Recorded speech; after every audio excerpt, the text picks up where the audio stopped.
Today, I've prepared the biography of Wolfgang Amadeus Mozart. Before you fall asleep, make sure to tell us from where you're listening and what time it is. Now, calm down and listen to the story while falling asleep. I'm wishing you a cozy and comfortable night. As you settle into your bed, pulling the covers up just right, let's drift back to the gentle candlelit world of 18th century Europe, where a musical genius was born. Wolfgang Amadeus Mozart came into this world on a winter's day in January 1756 in the charming Austrian city of Salzburg. His story is one of extraordinary talent, beautiful melodies, and a life that, though brief, gave our world some of its most soothing and timeless music. Close your eyes now, breathe deeply, and let's journey together through the remarkable life of Mozart as you drift peacefully toward your dreams. In the soft glow of candlelight, in a modest apartment in Salzburg, Austria, a child was born who would one day fill the world with melodies that continue to soothe and inspire us centuries later. The date was January 27, 1756, and Leopold and Anna Maria Mozart welcomed their seventh child into the world. A boy they named Johannes Chrysostomus Wolfgangus Theophilus Mozart. Little did they know that this child would become known simply as Wolfgang Amadeus Mozart, one of history's most beloved composers.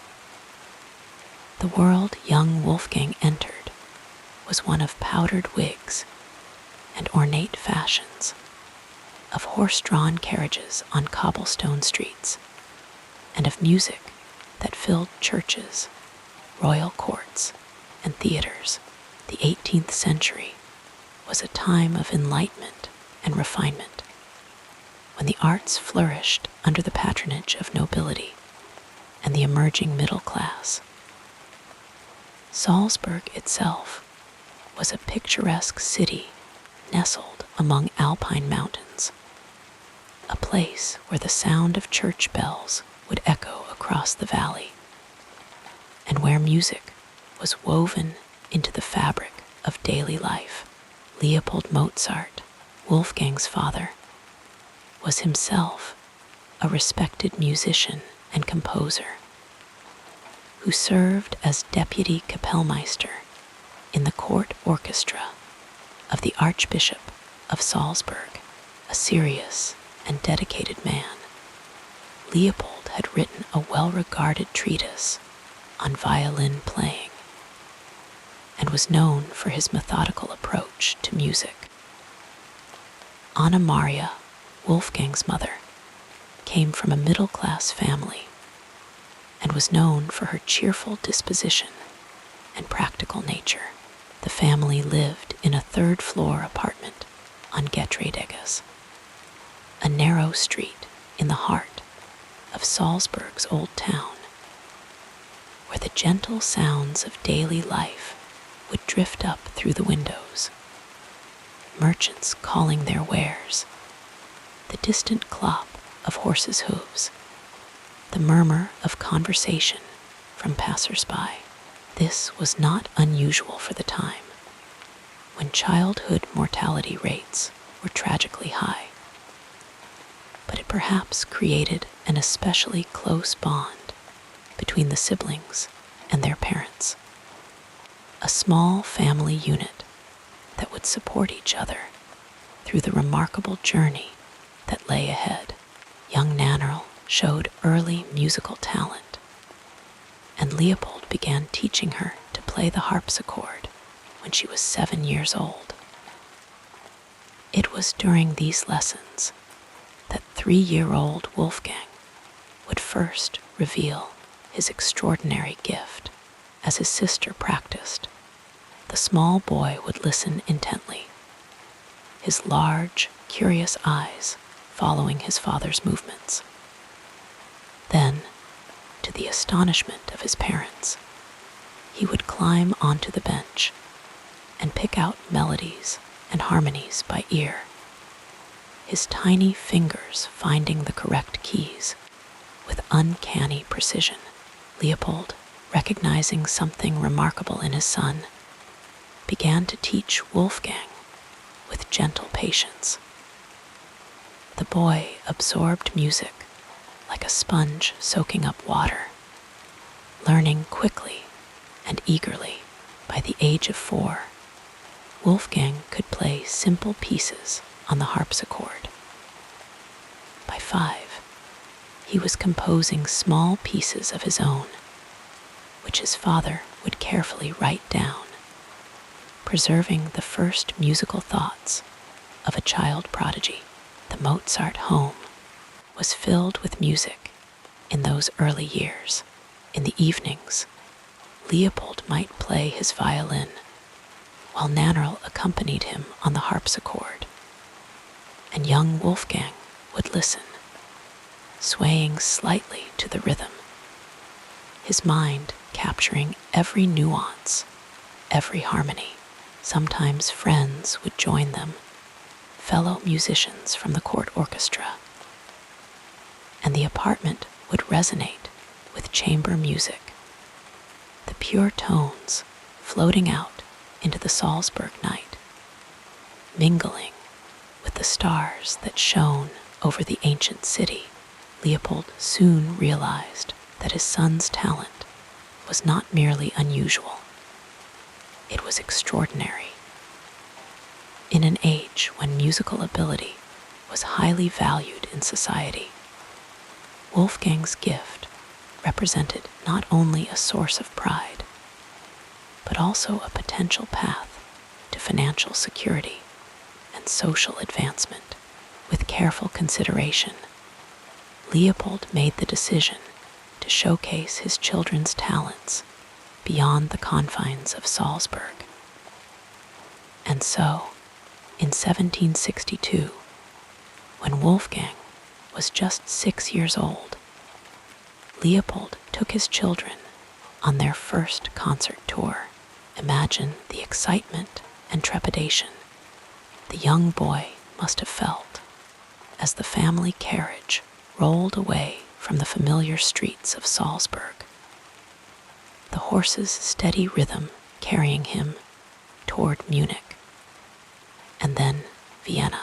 The journey itself would have been an adventure, traveling along roads that wound through verdant countryside, stopping at inns where fellow travelers shared news and stories, catching glimpses of distant castles perched on hillsides.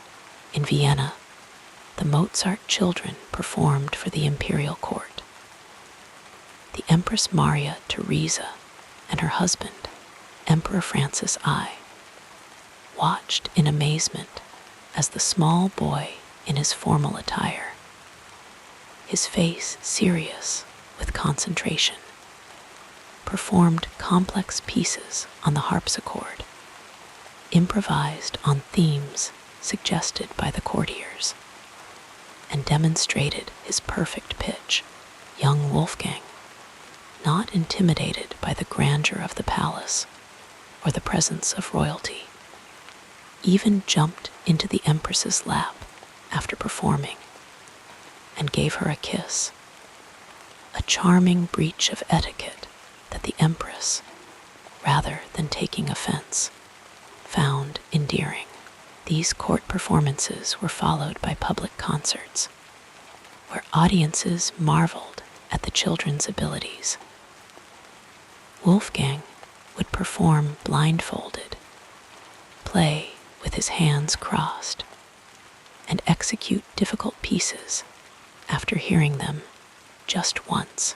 His sister Nannerl, too, received acclaim for her skillful playing, though as the years passed, it would be Wolfgang who increasingly became the focus of attention.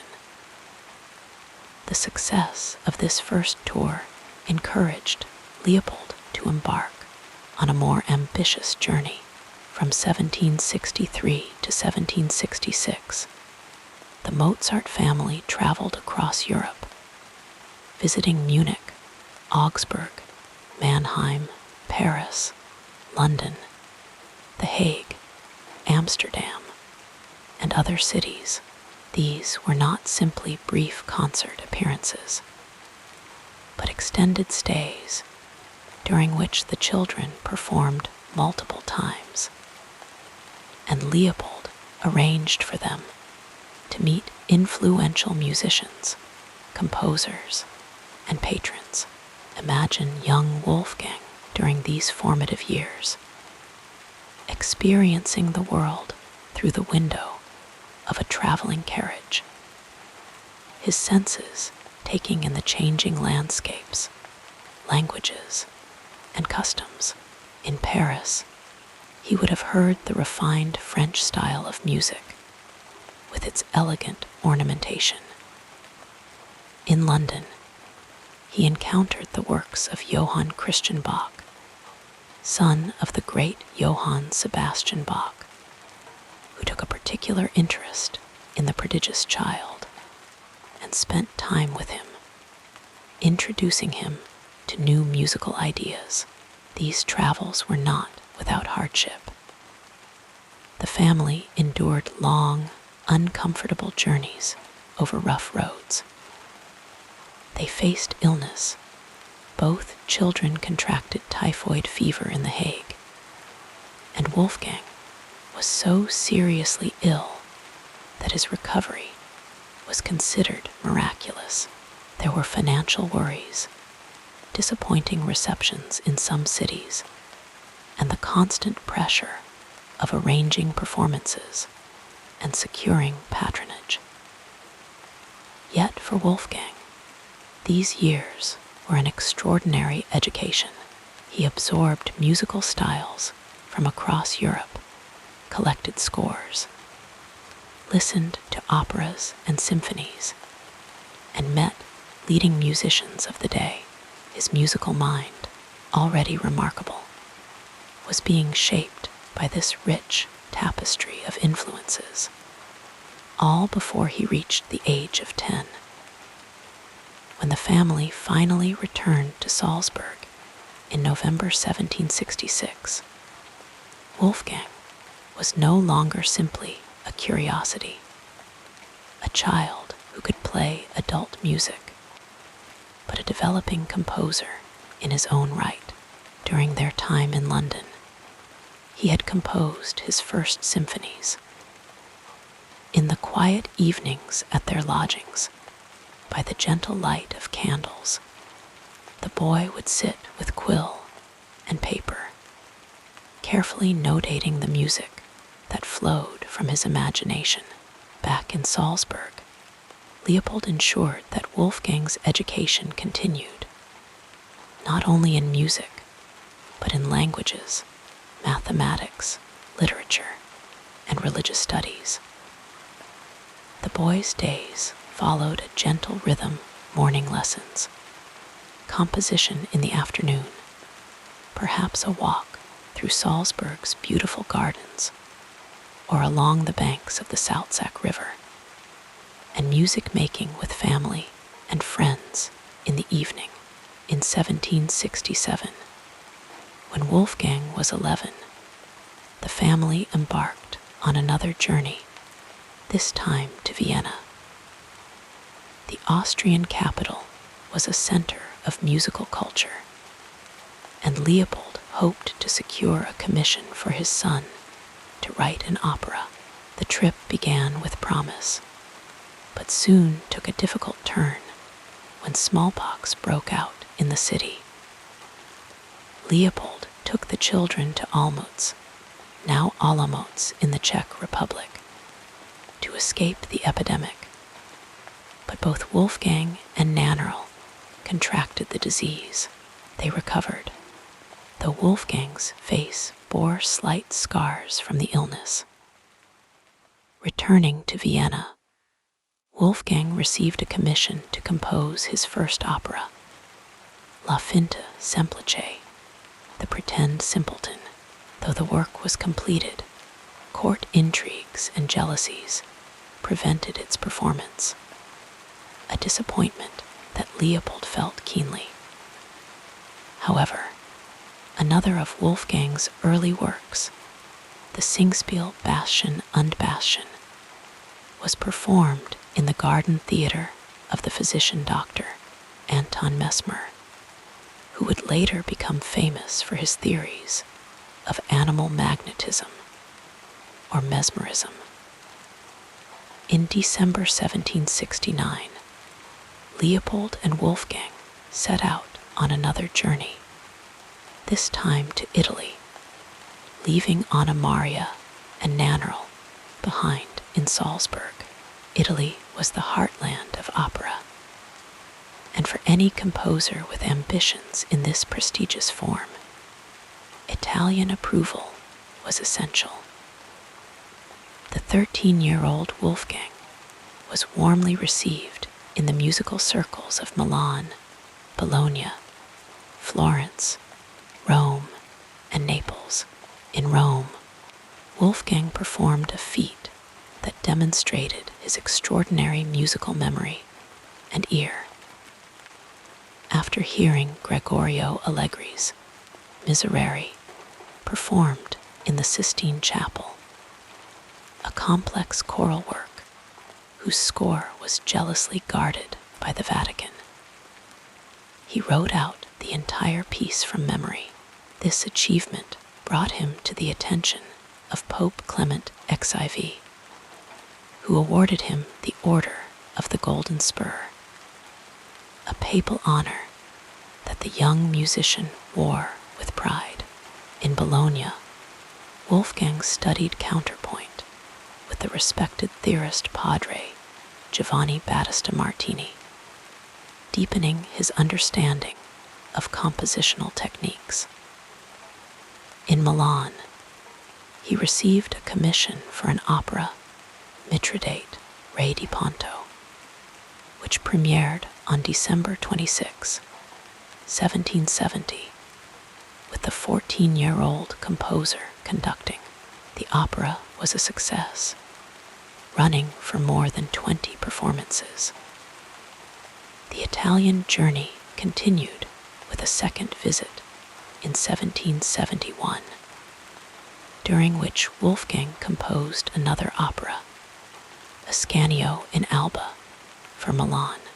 These Italian sojourns were crucial in Wolfgang's development as a composer, exposing him to the Italian operatic tradition and helping him establish his reputation beyond the status of a child prodigy. Throughout these formative years, Wolfgang's relationship with his father remained central to his life and career. Leopold was teacher, manager, promoter, and guardian, a figure whose approval Wolfgang sought and whose guidance shaped his musical development. The relationship was complex. Leopold's pride in his son's abilities was genuine, but he also recognized the potential for financial security that Wolfgang's talent represented. His letters from this period reveal a man torn between nurturing his son's gift and exploiting it for the family's benefit. As Wolfgang entered his late teens, the tensions inherent in this relationship began to emerge more clearly. The young composer was developing his own musical voice and seeking greater independence, while Leopold remained determined to guide his career. This dynamic would continue to evolve in the coming years, as Wolfgang grew from child prodigy to mature artist. The early life of Wolfgang Amadeus Mozart is a story of extraordinary talent nurtured within a close family circle, of education through travel and exposure to diverse musical traditions, and of the gradual emergence of a unique creative voice from the candlelit apartment in Salzburg to the grand courts of Europe. The young Mozart absorbed influences that would shape his vast musical output. More than 600 works encompassing symphonies, concertos, chamber music, operas, and sacred music as we imagine the child Mozart, with his powdered wig and formal attire, sitting at the harpsichord before an audience of nobles, or working late into the evening on a new composition. We glimpse not only the beginnings of musical genius, but also a human story. A boy growing up in the embrace of his family, experiencing the world with wonder and finding his unique way of expressing the beauty he perceived around him through the universal language of music. Let us drift further into the story as we explore the next part of this fascinating journey. In the gentle glow of candlelight, in a modest apartment in Salzburg, Austria, the story of the Mozart family begins to unfold like a soft melody. The lineage of Wolfgang Amadeus Mozart flows back through generations of craftspeople and modest artisans, creating a tapestry of Central European heritage that would eventually nurture one of history's most beloved musical minds. As we drift through this family story, we can imagine the snow falling softly outside leaded windows, the distant sound of church bells carrying across the alpine air. The Mozart ancestry traces back through the peaceful countryside of Bavaria and Austria, regions known for their rolling hills and quiet villages nestled between mountains. Wolfgang's paternal lineage originated in the Augsburg region of Bavaria, where his grandfather, David Mozart, worked as a master bookbinder. There is something soothing in imagining David's hands carefully binding pages, the quiet concentration of his craft passing down through the generations in different forms. David Mozart married Anna Maria Sulzer, and together they raised their children in the traditions of skilled craftsmanship that characterized Bavarian family life. Their son Leopold, born in 1719, would become Wolfgang's father and most influential teacher. The Mozart family was neither wealthy nor poor, but existed in that comfortable middle space of respected artisans and educated townspeople. They valued learning, precision, and dedication to one's craft values that would later shape young Wolfgang's approach to music. Leopold Mozart moved from Augsburg to Salzburg as a young man, seeking education at the Benedictine University.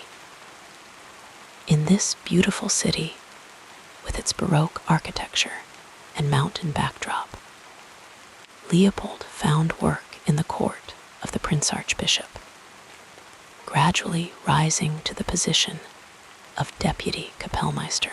He was a composer himself, though history remembers him more for his role as a teacher and for his comprehensive violin method book, which was respected throughout Europe. In Salzburg, Leopold met Anna Maria Pertl, a young woman from the nearby town of St. Gilgen. Anna Maria came from a family with connections to the local government. Her father, having served as a local official, her mother had been raised in comfortable circumstances. But the family's fortunes had declined somewhat by the time Anna Maria was growing up. She was raised with an appreciation for music and culture. Despite the family's modest means, Leopold and Anna Maria were married in 1747 in the Cathedral of Salzburg, beginning their life together in an apartment that would later welcome their famous son. Their home at No. 9 Getreidegas was modest but comfortable, filled with books, musical instruments, and eventually the sounds of children. The couple's first child, Maria Anna, known affectionately as Nannerl, was born in 1751, displaying remarkable musical talent from an early age, and then, on a winter evening in January 1756, Wolfgang Amadeus Mozart entered the world. The family apartment was warmed by a ceramic stove. The soft crackling of the fire, a gentle counterpoint to Anna Maria's labor. Outside, the streets of Salzburg were quiet under a blanket of snow. The Baroque spires of the city's churches reaching up toward a star-filled sky. The Mozart household was one of warmth and learning. Leopold and Anna Maria created a nurturing environment where education was valued above all. Music, of course, filled the home. Leopold's violin students coming and going, the sound of Nannerl practicing at the harpsichord, and soon the astonishing sight of young Wolfgang picking out melodies by ear before he could even read music. The family followed the traditions of their Catholic faith, which provided structure to their days and seasons. The rhythm of church festivals, saints' days, and religious observances gave shape to the year. Wolfgang was baptized in the Salzburg Cathedral the day after his birth, following the custom of immediate baptism that reflected both religious devotion and practical concerns in an era of high infant mortality. Mealtimes in the Mozart home would have followed the customs of Austrian cuisine. Perhaps hearty soups with dumplings, roasted meats on special occasions, and the sweet pastries for which the region was famous. Leopold was known to enjoy good wine, particularly from the vineyards of nearby regions. These family meals were times for conversation, for Leopold to share news from the court or discuss ideas from the books he was reading. The Mozart family traditions included music making as both profession and pleasure. In the evenings, they might gather around the harpsichord, Leopold with his violin, Nannerl and Wolfgang taking turns at the keyboard, and Anna Maria listening appreciatively. This domestic music making was common in cultured households of the time. But the level of talent in the Mozart family transformed it into something extraordinary as Wolfgang's prodigious abilities became apparent. The family dynamic began to shift. Leopold recognized that his son possessed a gift that transcended ordinary talent with a mixture of paternal pride and professional ambition. He he began to plan a series of journeys that would showcase his children's abilities to the courts of Europe. These grand tours, beginning when Wolfgang was just 6 years old, became a defining feature of the Mozart family life. The preparations for travel were extensive. Clothing had to be packed, letters of introduction secured, accommodations arranged along the routes. Anna Maria would carefully pack the children's performance clothes, ensuring that they would appear at their best before kings and queens, princes and archbishops. The family traveled by carriage along the sometimes treacherous roads of 18th century Europe. They journeyed through mountain passes and forested valleys, staying at inns along the way. These travels exposed young Wolfgang to diverse musical traditions: the Italian operatic style, French court music, the contrapuntal complexity of German and Austrian compositions. Like a sponge, he absorbed these influences, incorporating them into his developing musical vocabulary. The Mozart family's first major journey took them to Munich, and then to Vienna, where the children performed for the imperial court. Empress Maria Theresa was charmed by the young prodigies, especially little Wolfgang, who climbed into her lap and kissed her. This blend of extraordinary talent and childlike spontaneity would continue to characterize Wolfgang's interactions with the nobility. From Vienna, the family's travels expanded to include Paris, London, Amsterdam, and the cities of Italy. In each place, they absorbed local customs and cultural nuances.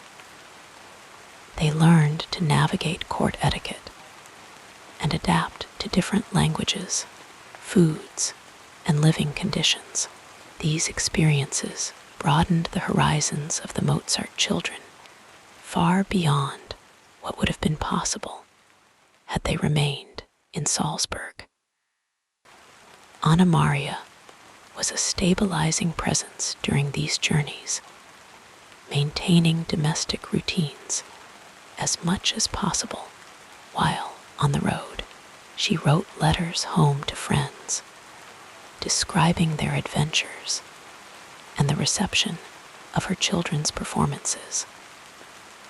Her practical nature complemented Leopold's ambitious vision, creating a balance that supported the children through the demands of their unusual childhood. The family's travels were not without hardship. They endured illness on the road, financial uncertainties when payments from patrons were delayed, and the physical discomfort of long journeys in uncomfortable carriages. During their time in London, both children fell seriously ill, and the family retreated to the countryside for recovery. These shared challenges strengthened the family bonds, creating a sense that they faced the world as a united front. Throughout these journeys, Leopold maintained his role as teacher and guide. He supervised Wolfgang's musical education, introducing him to the works of other composers and encouraging him to study and absorb diverse styles. The relationship between father and son was complex. Leopold was by turns proud, demanding, supportive, and controlling.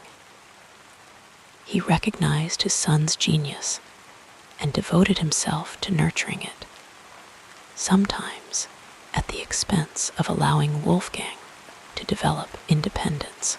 the Mozart family carried with them traditions from their Salzburg home.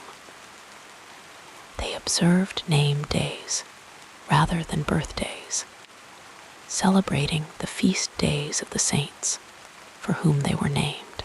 They maintained correspondence with relatives in Augsburg and Salzburg, keeping connections to their extended family despite their peripatetic lifestyle. Leopold's letters to his Salzburg landlord, Lawrence Hagenauer, provide a detailed chronicle of the family's travels and Wolfgang's development. As the children grew older, the family dynamic evolved. Nannerl, though tremendously talented in her own right, gradually receded from public performance as she approached marriageable age, following the social conventions of the time. Wolfgang, however, continued to develop as both performer and composer, his relationship with his father growing more complex as he matured. The Mozart family's cultural identity was shaped by their Salzburg origins, but expanded through their extensive travels. They were products of the German-speaking lands, but became citizens of a broader European cultural world. Wolfgang, in particular, developed a cosmopolitan outlook that would later be reflected in his operas, which drew on Italian, French, and German traditions. The family's Jewish ancestry, though distant, has been the subject of some scholarly speculation. Some researchers have suggested that the family name might have Jewish origins, possibly derived from Moses or a similar name.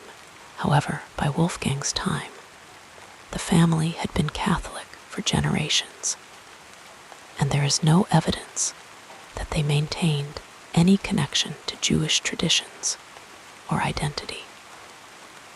The Mozart household maintained the traditions of letter writing that were so important in 18th century family life. When separated, family members wrote to each other frequently, sharing news, expressing affection, and sometimes engaging in playful wordplay. Wolfgang's letters to his cousin Maria, Anna Thekla Mozart, known as the Bessel letters, reveal a side of him rarely seen in his more formal correspondence. Playful, scatological, and delighting in linguistic games, food traditions connected the family to their Austrian heritage even when they were far from home. Anna Maria might have prepared traditional dishes like Salzburger Knackerl, a sweet soufflé said to represent the snow-capped mountains surrounding the city, or Mozartkugeln, though the chocolate marzipan confections now associated with the composer were actually created long after his death. Music, of course, was the central tradition of the Mozart family. Beyond professional performance and composition, music was integrated into their daily lives. They sang together, played chamber music, and discussed the latest works they had heard. This immersion in sound from his earliest days gave Wolfgang an intuitive understanding of musical structure and expression that underpinned his remarkable compositional facility. As Wolfgang entered his late teens, the tensions inherent in his relationship with Leopold began to emerge more clearly.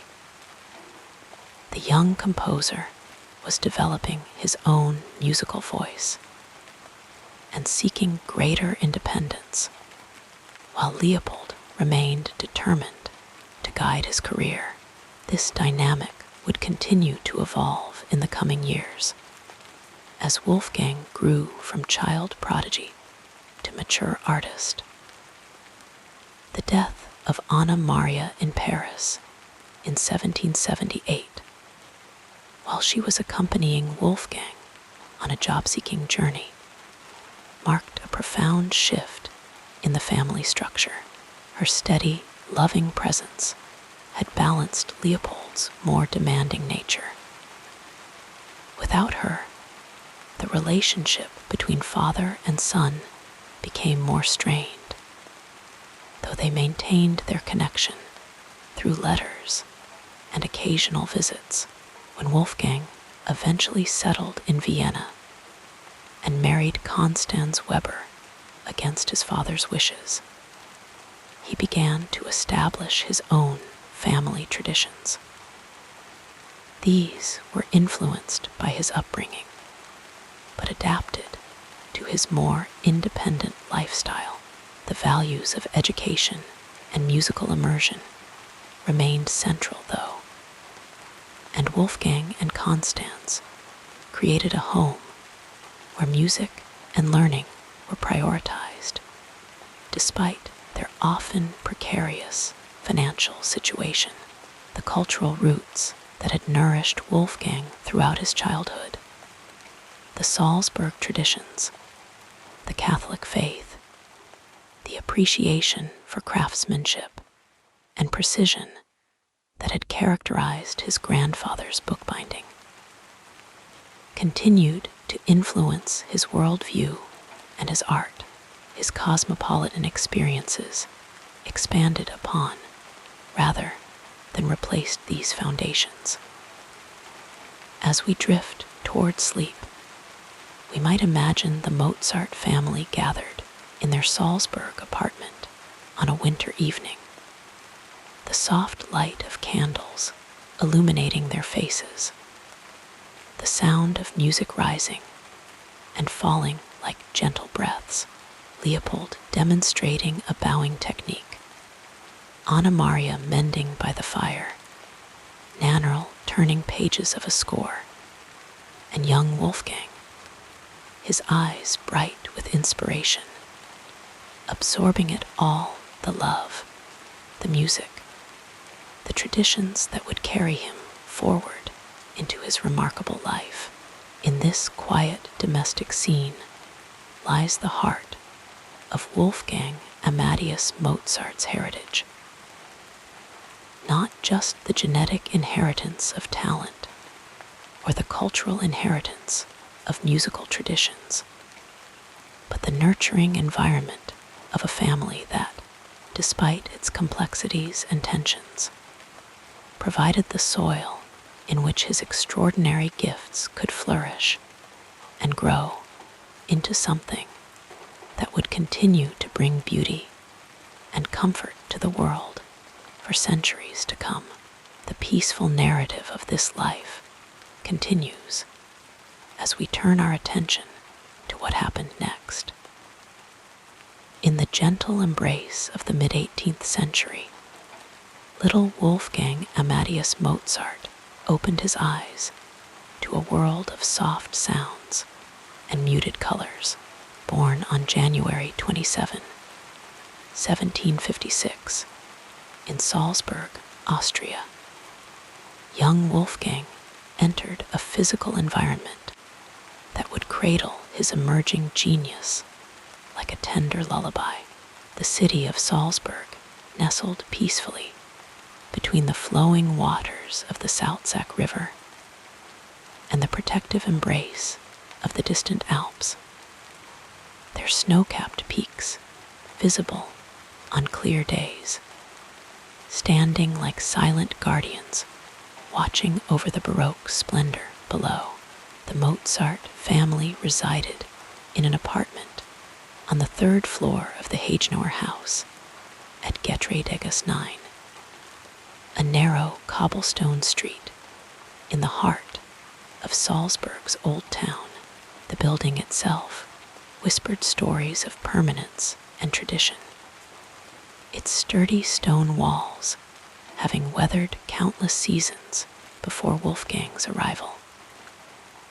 The windows of their modest home looked out upon the bustling, yet unhurried rhythm of daily life in this provincial Austrian city, where time seemed to flow with a measured cadence, like one of the adagios Wolfgang would later compose.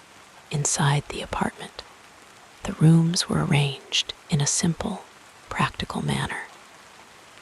The ceilings stretched high above, creating spaces filled with light during the day. In the mornings, sunbeams would gradually illuminate the wooden floors, worn smooth by countless footsteps, creating patterns that young Wolfgang might have followed with his curious eyes as he lay in his small bed. The walls, adorned with a few carefully chosen paintings, and perhaps a crucifix, reflected the family's appreciation for beauty and their devout Catholic faith. The Mozarts' living quarters were neither opulent nor impoverished, but rather comfortable in a middle-class manner that reflected Leopold Mozart's position as a respected court musician and composer in the service of the Prince Archbishop of Salzburg. The furniture was sturdy and functional wooden chairs with simple upholstery, tables that served for both dining and music lessons, cabinets that held Leopold's precious musical manuscripts and instruments. The heart of the home was undoubtedly the room that housed the family's keyboard instruments. Here stood a harpsichord, its delicate mechanism producing sounds that would have been among Wolfgang's earliest memories. The scent of polished wood and the subtle mustiness of old paper from Leopold's music collection perfumed the air. This room was a sanctuary of sound, where young Wolfgang would spend countless hours, first watching with wide-eyed wonder as his father taught his older sister Nannerl, then tentatively reaching out his own tiny fingers to touch the keys that would become his lifelong companions. The ambient sounds of their home created a gentle soundtrack to Wolfgang's early years. The soft creaking of floorboards beneath stockinged feet, the distant tolling of church bells marking the hours, the murmur of his parents' voices as they discussed the day's events, the scratching of Leopold's quill as he composed or copied music. All these sounds formed a comforting blanket of familiarity for the young child. Outside the Hagenor house, Salzburg offered a rich tapestry of sensory experiences for a developing mind. The Getreidegasse, with its characteristic wrought iron gilt signs hanging above shop doorways, bustled with a gentle energy from morning until evening. Shopkeepers arranged their wares, housewives bargained for fresh produce, and apprentices carried messages between workshops. The street was narrow enough that sunlight only reached the cobblestones for a few hours each day, creating a cool, shadowed world that contrasted with the open brightness of the city squares. The sense of Salzburg would have filled Wolfgang's nostrils as he ventured out with his mother or father. The yeasty aroma of fresh bread from nearby bakeries, the earthy smell of vegetables brought in from surrounding farms, the occasional waft of incense from one of the city's many churches on special days, perhaps the sweet fragrance of cinnamon and sugar from festival treats would have delighted his senses. Salzburg's soundscape provided a constant musical education for young Wolfgang beyond the obvious influences of the court musicians and church choirs. There were the everyday sounds of a living city, the clip-clop of horses' hooves on stone streets, the calls of vendors selling their goods, the rhythmic hammering from craftsmen's workshops, the splash of water from public fountains. Each of these sounds contained its own rhythm and pitch, forming an unintentional symphony of daily life that surely influenced Wolfgang's extraordinary sensitivity to sound. The Mozart family's social environment was as influential as their physical surroundings. Leopold Mozart occupied a respectable position in Salzburg's social hierarchy as deputy Kapellmeister at the court of the Prince Archbishop. This afforded the family a comfortable place in society, neither among the nobility nor the common folk, but in that educated middle stratum that valued learning, culture, and refinement.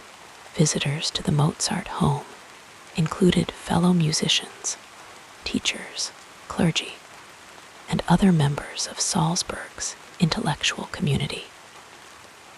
Young Wolfgang would have observed these adults in conversation, absorbing their manners, their patterns of speech, their respectful deference to social hierarchies.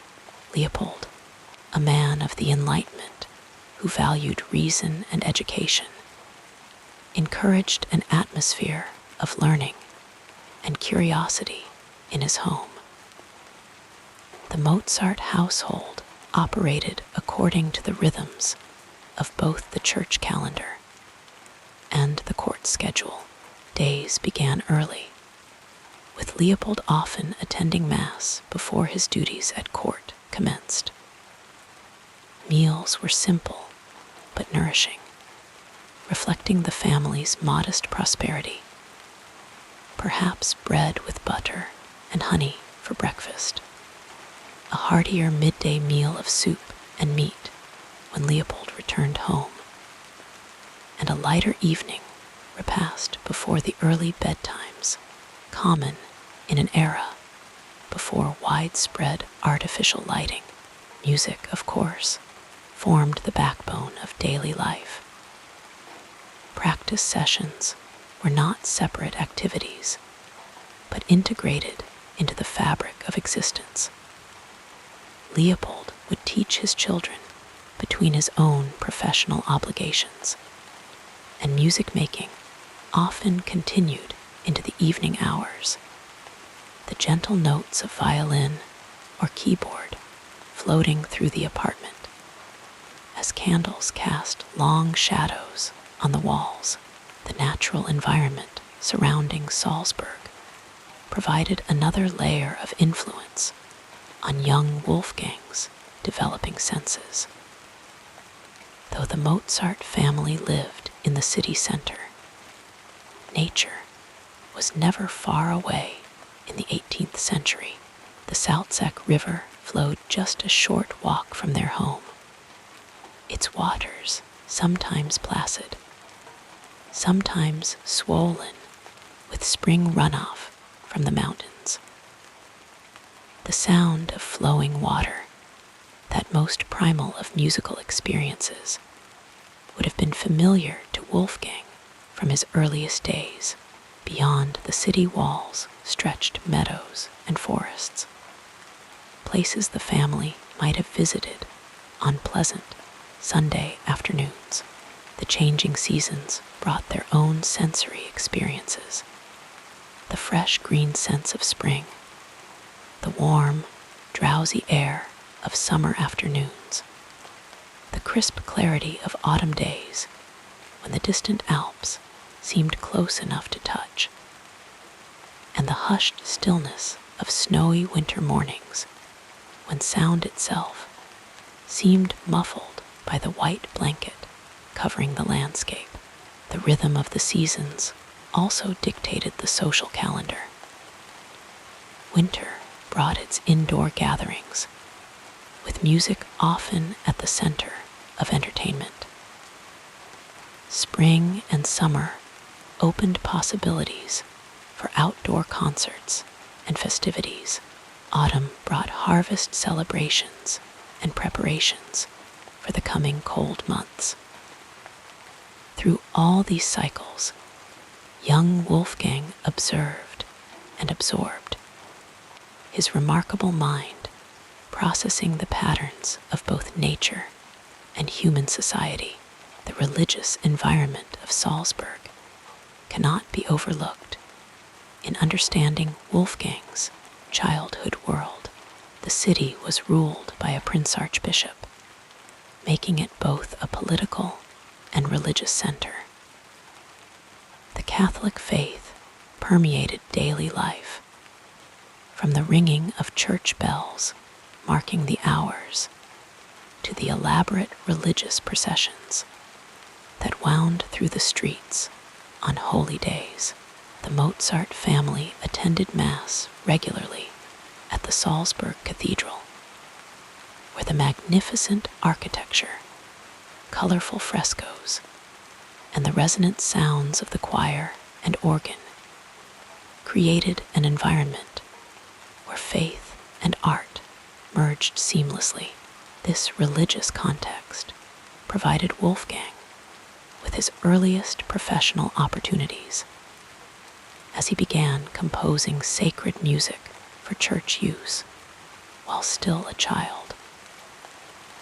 The solemn beauty of Catholic liturgy, with its ancient texts and traditions, formed another layer of influence on his developing artistic sensibility. As Wolfgang grew, his environment expanded beyond Salzburg. Beginning when he was just 6 years old, Leopold took his prodigiously talented son and daughter on extensive performance tour that exposed them to the courts and cultural centers of Europe.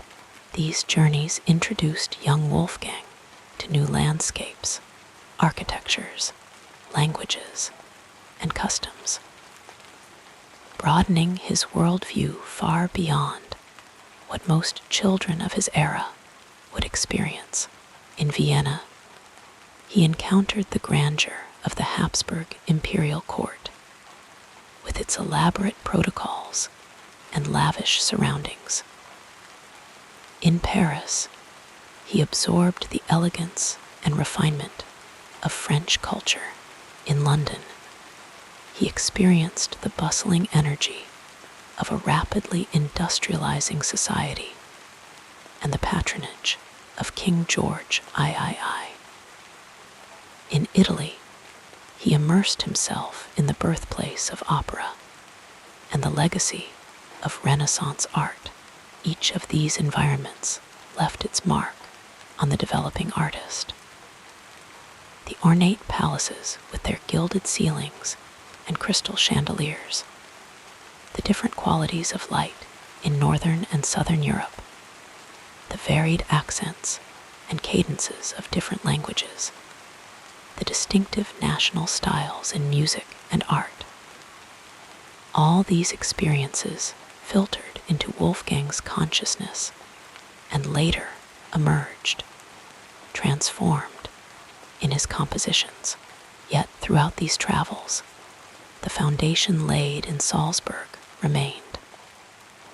The cultural roots that had nourished Wolfgang throughout his childhood, the Salzburg traditions, the Catholic faith, the appreciation for craftsmanship and precision that had characterized his grandfather's bookbinding, continued to influence his worldview and his art. His cosmopolitan experiences expanded upon rather than replaced these foundations. The physical spaces of Wolfgang's childhood were not merely backdrops to his development, but active participants in shaping his extraordinary gifts. The acoustics of the rooms where he first played, the proportions of the churches where he first heard sacred music, the rhythms of speech and movement he observed in the streets of Salzburg. All these elements found their way into his musical language as evening settles around us and our thoughts grow softer. We might imagine the quality of light in the Mozart apartment as day faded into night. Candles would be lit one by one, their flames creating pools of golden illumination and casting gentle shadows that danced on the walls. The pace of activity would slow, voices would lower, and the sounds from the street below would gradually diminish. In this quieting atmosphere, perhaps Leopold would take out his violin, its varnished surface gleaming in the candlelight, and play a lullaby. Anna Maria might sing softly as she completed her evening tasks. Nannerl and Wolfgang, their small faces serious with concentration, might join in with their own instruments or voices, creating one of those intimate family concerts that formed the emotional center of their shared life. As you relax deeper, let us now softly explore the next chapter of this soothing biography. As evening settles around us and our thoughts grow softer, we might imagine the quality of light in the Mozart apartment as day faded into night. Candles would be lit one by one, their flames creating pools of golden illumination and casting gentle shadows that danced on the walls. The pace of activity would slow, voices would lower, and the sounds from the street below would gradually diminish. In this quieting atmosphere, perhaps Leopold would take out his violin, its varnished surface gleaming in the candlelight, and play a lullaby. Anna Maria might sing softly as she completed her evening tasks. Nannerl and Wolfgang, their small faces serious with concentration, might join in with their own instruments or voices, creating one of those intimate family concerts that formed the emotional center of their shared life.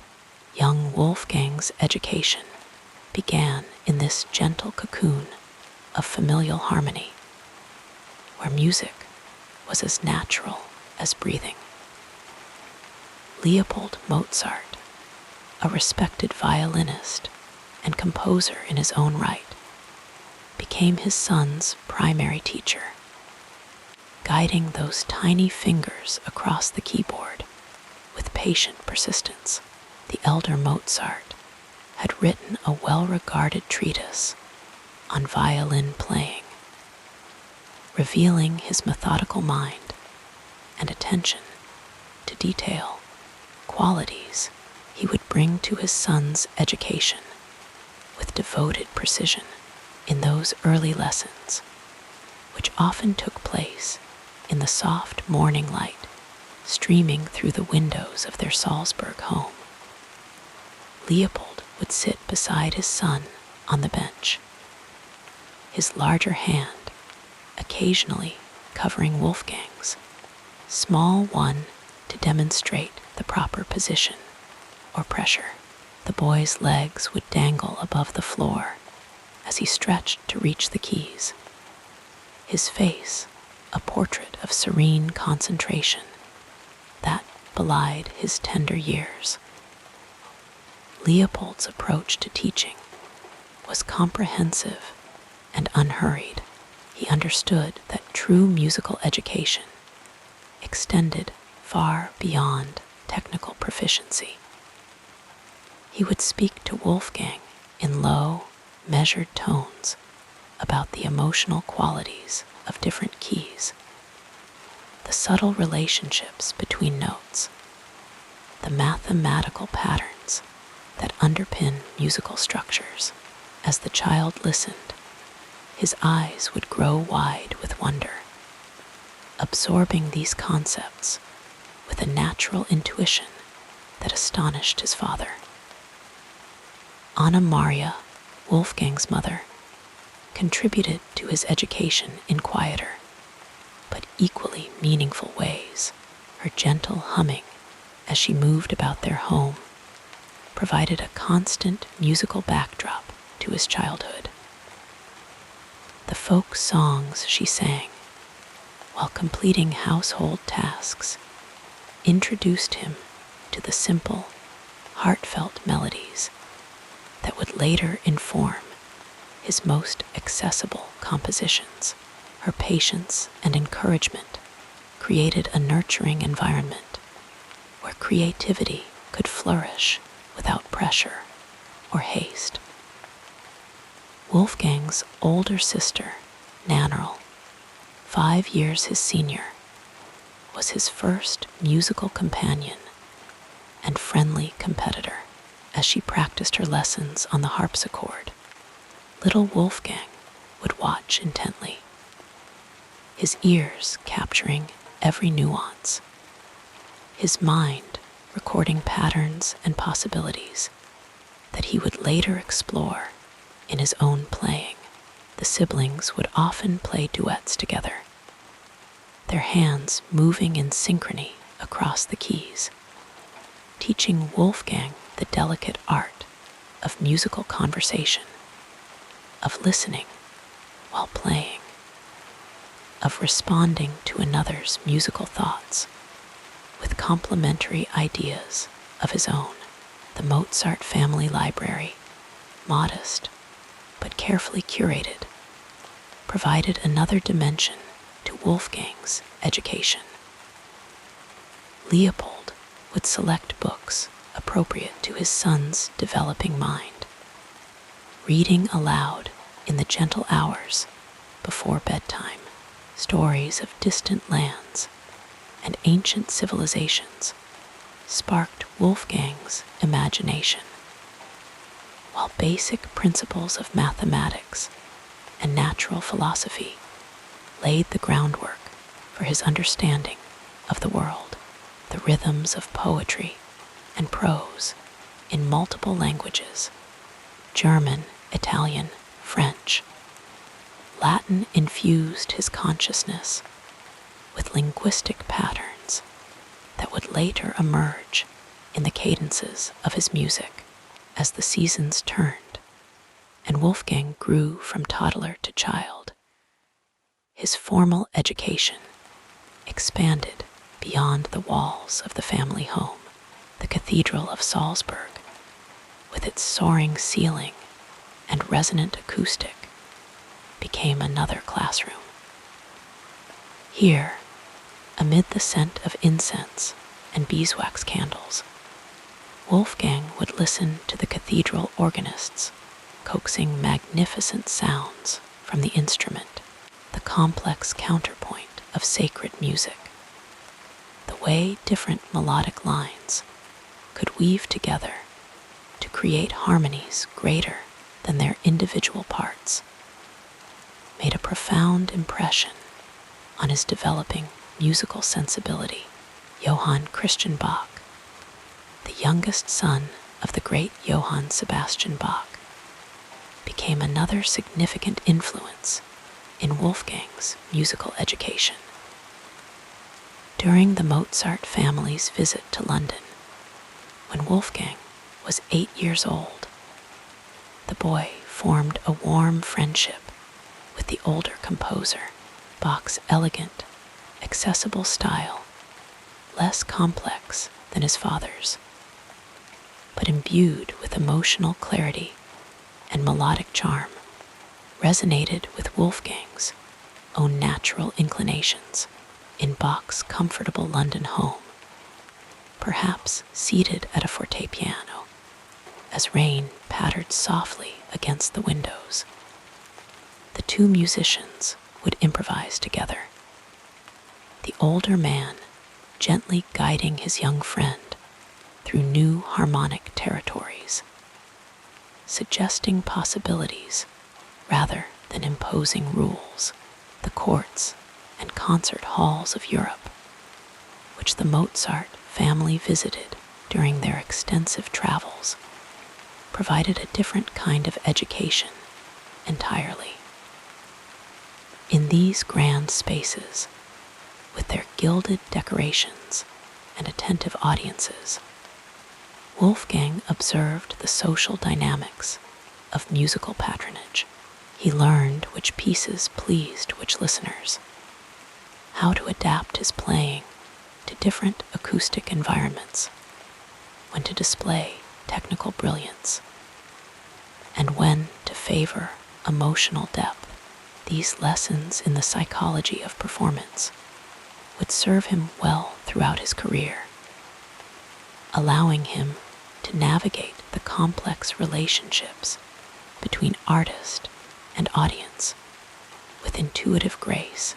In Vienna, the imperial city with its refined musical culture, Wolfgang encountered the works of Christoph Willibald Gluck, whose operatic reforms emphasized dramatic truth over empty virtuosity. The teenage Mozart, his mind now capable of appreciating subtle aesthetic arguments, absorbed Gluck's principles while developing his own ideas about the relationship between music and drama. In quiet moments of reflection, perhaps while walking through Vienna's manicured gardens, or sitting beside a fountain whose water created a soothing background murmur, Wolfgang would contemplate how music could express the full range of human emotions, joy and sorrow, love and loss, triumph and despair. The Italian journeys, undertaken when Wolfgang was in his early teens, introduced him to the birthplace of opera and the rich traditions of vocal composition. In Naples, Rome, Milan, and Venice, he heard singers whose technical mastery was matched by their expressive intensity.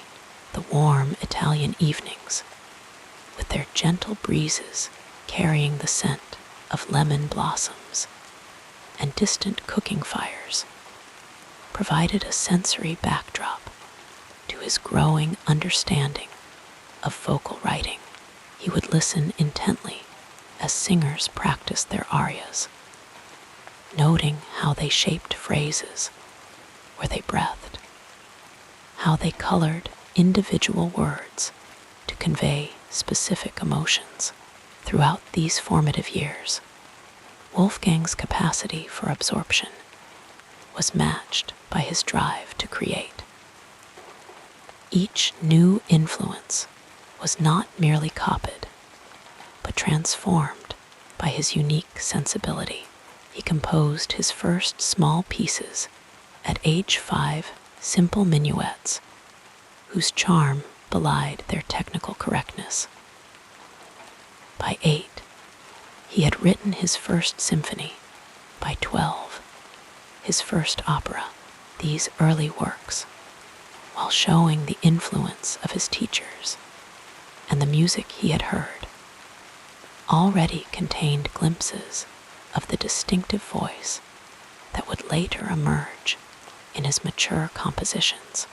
Leopold carefully preserved these early compositions, recognizing their value not just as curiosities, but as documents of his son's developing genius.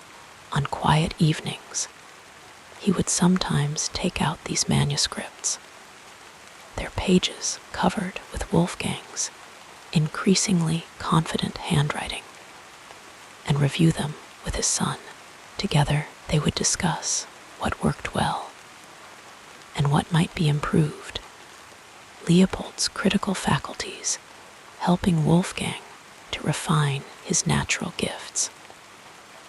The physical act of composition became as natural to Wolfgang as speaking or breathing. He would often compose in his mind while engaged in other activities, while traveling in a carriage along country roads. The gentle swaying motion and the rhythmic sound of horses' hooves, creating a meditative state conducive to musical invention. While playing billiards, the geometric patterns of the ball's movements somehow stimulating his mathematical creativity. While walking in a garden, the patterns of nature suggesting musical structures. When he did sit down to write, usually at a small desk positioned to catch the best light from a window, the music would flow from his mind to the page with remarkable fluency. His manuscripts, though sometimes showing signs of haste, rarely contained significant corrections. It was as if the music existed complete in his imagination before he began to write, needing only to be transcribed rather than composed in the conventional sense. This facility was the product not of supernatural intervention, as some of his contemporaries superstitiously believed, but of the thorough grounding in musical principles that Leopold had provided. Combined with Wolfgang's extraordinary memory and capacity for synthesis, he could hear a piece once and reproduce it perfectly. He could visualize complex counterpoint in his mind. He could improvise for hours without repeating himself. These abilities, cultivated through years of dedicated practice and study, allowed him to compose with a speed and assurance that seemed miraculous to observers. As Wolfgang entered his late teens and early 20s, his education continued in less formal but equally important ways. His friendships with other musicians, his reading of philosophical works, his observations of nature and human behavior, his experiences of love and loss. All these elements contributed to his intellectual and emotional development, deepening the well of experience from which he drew his musical ideas. The Freemasons, whose humanitarian and Enlightenment ideals attracted many progressive thinkers of the era, provided another intellectual influence during Mozart's adult years. The lodge meetings, conducted in rooms illuminated by carefully arranged candles and filled with symbolic objects, introduced him to concepts of brotherhood, equality, and moral improvement that resonated with his own developing philosophy. The rituals and ceremonies, with their emphasis on harmony and proportion, may have influenced his approach to musical structure, particularly in works like The Magic Flute. With its blend of popular entertainment and esoteric symbolism throughout his life, Mozart maintained the habit of continual self-education. He collected and studied scores by other composers, both contemporaries and figures from the past. Johann Sebastian Bach's complex contrapuntal works became particularly important to him in his later years. Their mathematical precision and emotional depth offering new possibilities for his own compositions.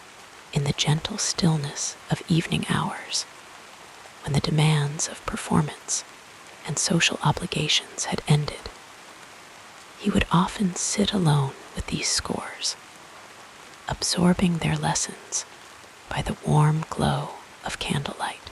This lifelong commitment to learning, this constant expansion of his musical vocabulary and expressive range, allowed Mozart to create works of increasing sophistication and depth as he matured.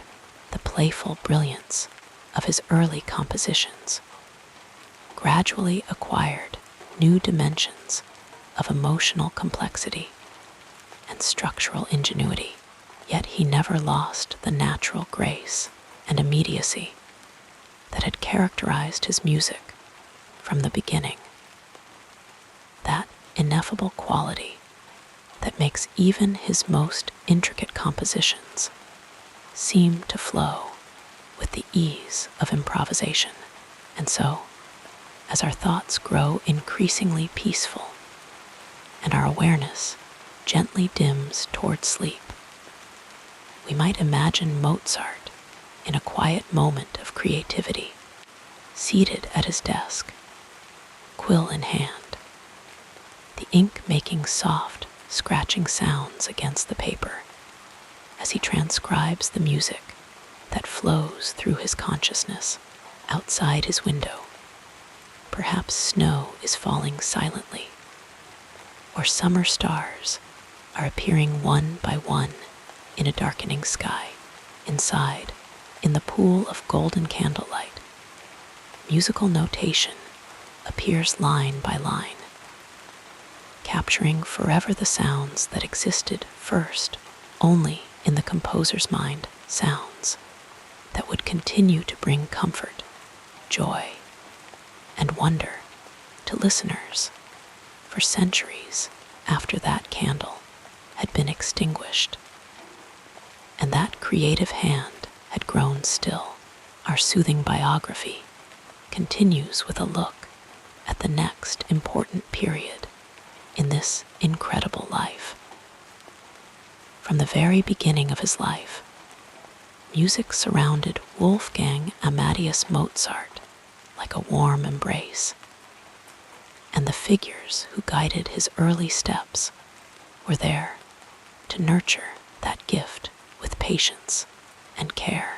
His first and perhaps most devoted mentor was his own father, Leopold Mozart, a violinist and composer of some renown in Salzburg. Leopold recognized the astonishing musical sensitivity in his young son almost immediately, watching as the child absorbed melodies with an almost supernatural ease. The lessons began tenderly, with Leopold teaching Wolfgang the harpsichord when the boy was barely tall enough to reach the keys. There was no force in this education, only a gentle unfolding of knowledge, as if Leopold were carefully unwrapping a precious gift that already existed within the child. In those early years, their home was filled with music, Leopold's compositions, the sounds of instruments being practiced, the laughter of Wolfgang and his sister Nannerl as they played together. The father did not merely instruct, he encouraged curiosity, allowing the young prodigy to explore the keyboard with small, eager hands, finding joy in the discovery of harmony and counterpoint. When Wolfgang began composing at the age of 5, Leopold did not dismiss these childish efforts as mere scribbles. Instead, he carefully preserved them, recognizing the seeds of genius in those simple, uneven notes. Yet Leopold was more than just a teacher. He was a guardian of Wolfgang's talent, arranging performances across Europe so that the world might hear this extraordinary child. The journeys were long and tiring, but in the quiet moments between concerts, father and son would discuss music deeply, Leopold explaining the structures of symphonies, the art of phrasing, the way a melody could be shaped to touch the heart. These conversations, held in candlelit in rooms or in the rocking carriages of stagecoaches, became the foundation of Wolfgang's understanding of music as both craft and emotion. But no single person could contain the vastness of Mozart's musical mind. And as he grew, other influences began to shape his artistry. One of the most profound was Johann Christian Bach, the youngest son of the great Johann Sebastian Bach. When Wolfgang traveled to London as a boy of 8, he met Bach, who was then the city's most celebrated composer. Unlike the strict counterpoint of his father's music, Johann Christian's style was light, graceful, full of melody, qualities that resonated deeply with the young Mozart. Bach took a warm interest in the child, allowing him to sit beside him at the keyboard, their hands sometimes playing together in effortless harmony. It was here that Wolfgang learned the elegance of the gallant style, the way music could dance and shimmer without heaviness. Years later, when Mozart was a young man refining his own voice, he would still recall those lessons with Bach. How the older composer had laughed when Wolfgang improvised a mischievous variation on one of his themes. How he had encouraged him to trust his instincts. That lightness, that joy in melody, would remain in Mozart's music always, even as his works grew more complex. Another guiding figure was the composer Joseph Haydn, a man who would become not just a mentor, but a dear friend. They met in Vienna, where Mozart, now independent of his father's guidance, sought to establish himself. Haydn was nearly 24 years older, yet he listened to Mozart's compositions with deep respect, recognizing a brilliance that surpassed even his own. In quiet evenings at Haydn's home, the two would discuss music late into the night, exchanging ideas, debating the possibilities of form and expression. This friendship was one of mutual admiration. Mozart dedicated a set of string quartets to Haydn, works that showed the depth of their artistic bond. In these compositions, he wove together the structural mastery he had learned from Haydn with his own boundless imagination, and Haydn, in turn, would later say that it was Mozart who inspired him to reach new heights in his own late works. Yet, not all influences came from living teachers.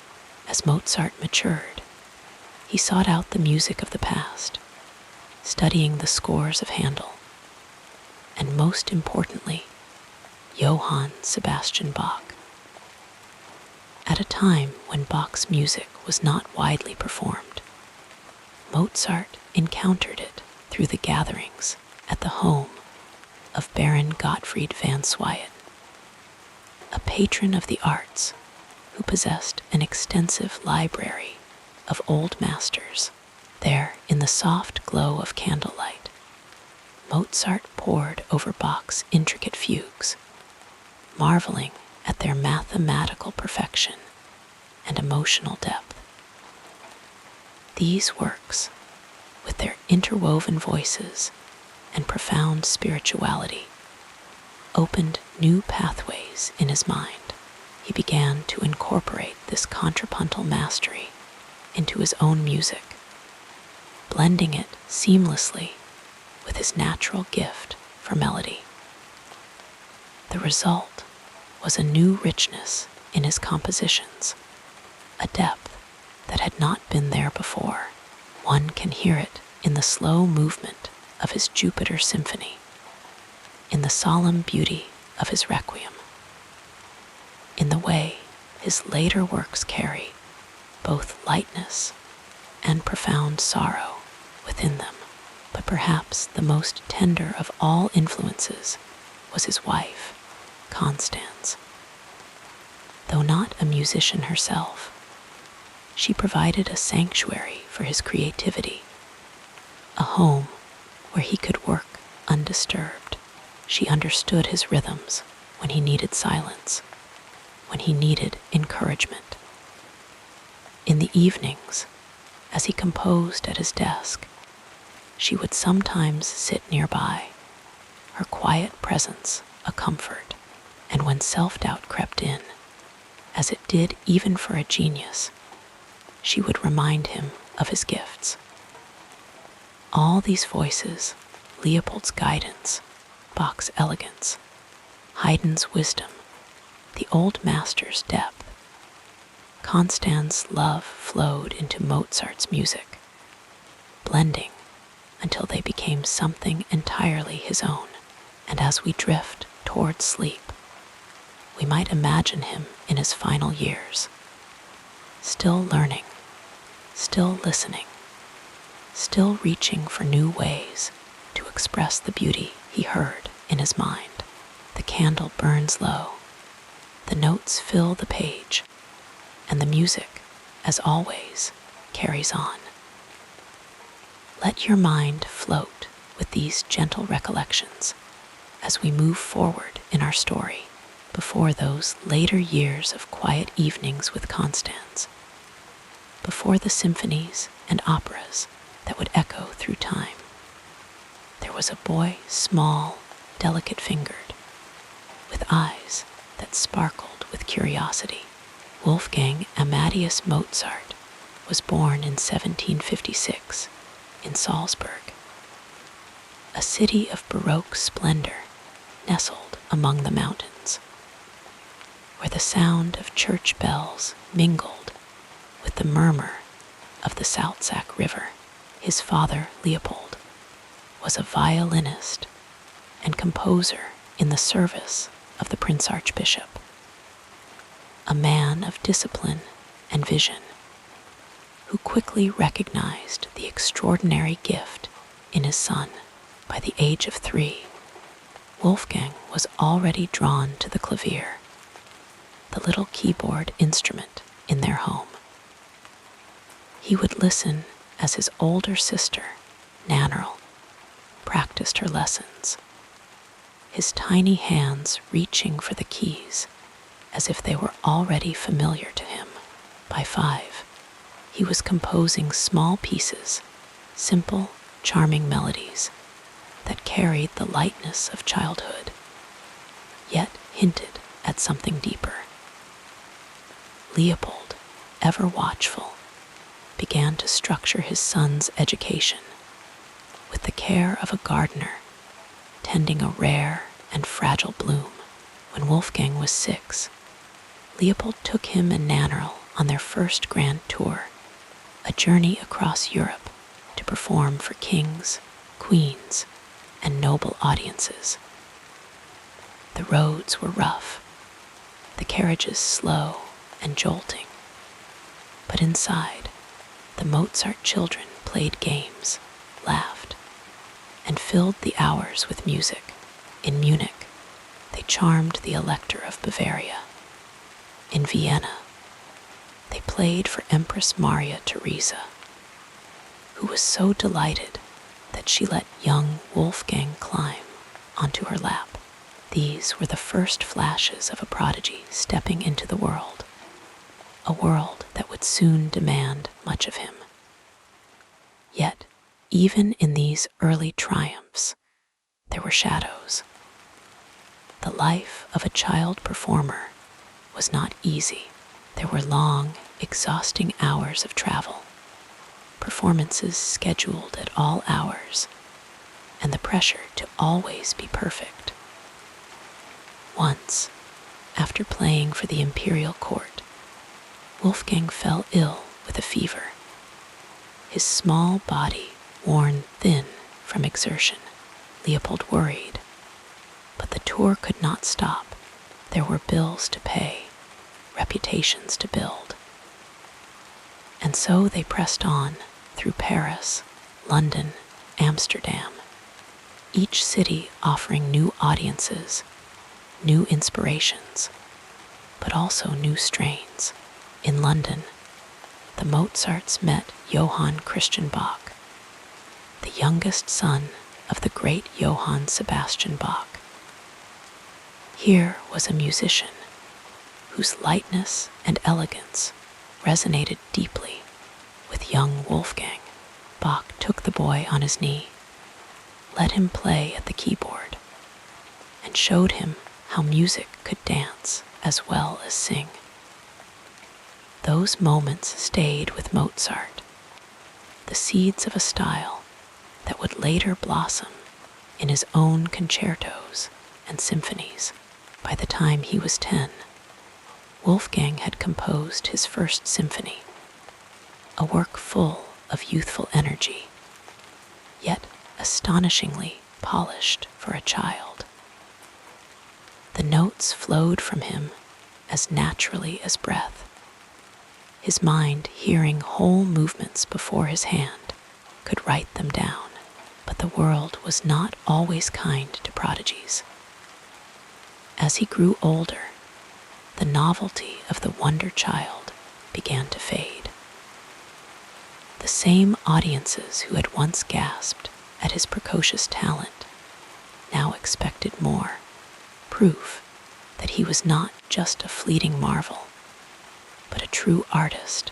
When he was 17, Mozart returned to Salzburg, where the Prince Archbishop, Hieronymus Colordo, appointed him as a court musician. It was a respectable position, but for a young man who had played for emperors, it felt stifling. Colordo was a strict and frugal employer, uninterested in the grand compositions Mozart longed to write. The duties were mundane, composing serenades, teaching, playing in the court orchestra, and the pay meager. Worse still, the Archbishop treated him not as an artist, but as a servant, expecting him to dine with the valets and footmen rather than among the nobility. Restless, Mozart dreamed of greater things. He traveled to Italy, the heart of opera, where he soaked in the warmth of the Mediterranean sun and the passion of Italian music. In Bologna, he studied with the renowned Padre Martini, a gentle old man who taught him the secrets of counterpoint, the art of weaving melodies together like golden threads. As the young composer took his bows, for a moment it seemed his future was bright. Yet Italy, too, could not hold him. Positions he hoped for slipped through his fingers, and once more he returned to Salzburg, to the Archbishop's stifling court. The years that followed were difficult. He chafed under Colordo's rule, composing brilliant works like the Asterisk violin concertos and the Sinfonia Concertante Asterisk in stolen moments between duties. His father urged patience, but Wolfgang's pride burned at every slight. Finally, in 1781, after one last bitter argument, he broke free. The archbishop dismissed him, or perhaps it was Mozart who dismissed the archbishop. Either way, he walked away from Salzburg for good, determined to make his way as an independent artist in Vienna. Vienna was a city of possibilities, a place where music thrived in palaces, theaters, and even in the streets. Mozart gave concerts, taught students, and composed at a feverish pace. He met Haydn, who became both a friend and a mentor, the two composers sharing ideas and admiration. But independence came at a cost. Without a steady court position, money was uncertain. Some months he earned enough to live in elegance, others he scraped by, borrowing from friends. And yet, in these years of struggle, he wrote some of his most joyful music. The piano concertos asterisk, the asterisk marriage of Figaro asterisk, works that sparkled with wit and humanity. As we listen now, in the quiet of the night, we might imagine him at his desk in Vienna, the candlelight flickering over sheets of paper covered in his neat, hurried script. The city outside is alive with noise, carriages, voices, the distant sound of a dance tune from a tavern. But inside, there is only the music in his mind, taking shape one note at a time. The strains of a melody rise, delicate as a whisper, then grow, filling the room with a warmth that even now, centuries later, can still lull us gently into sleep.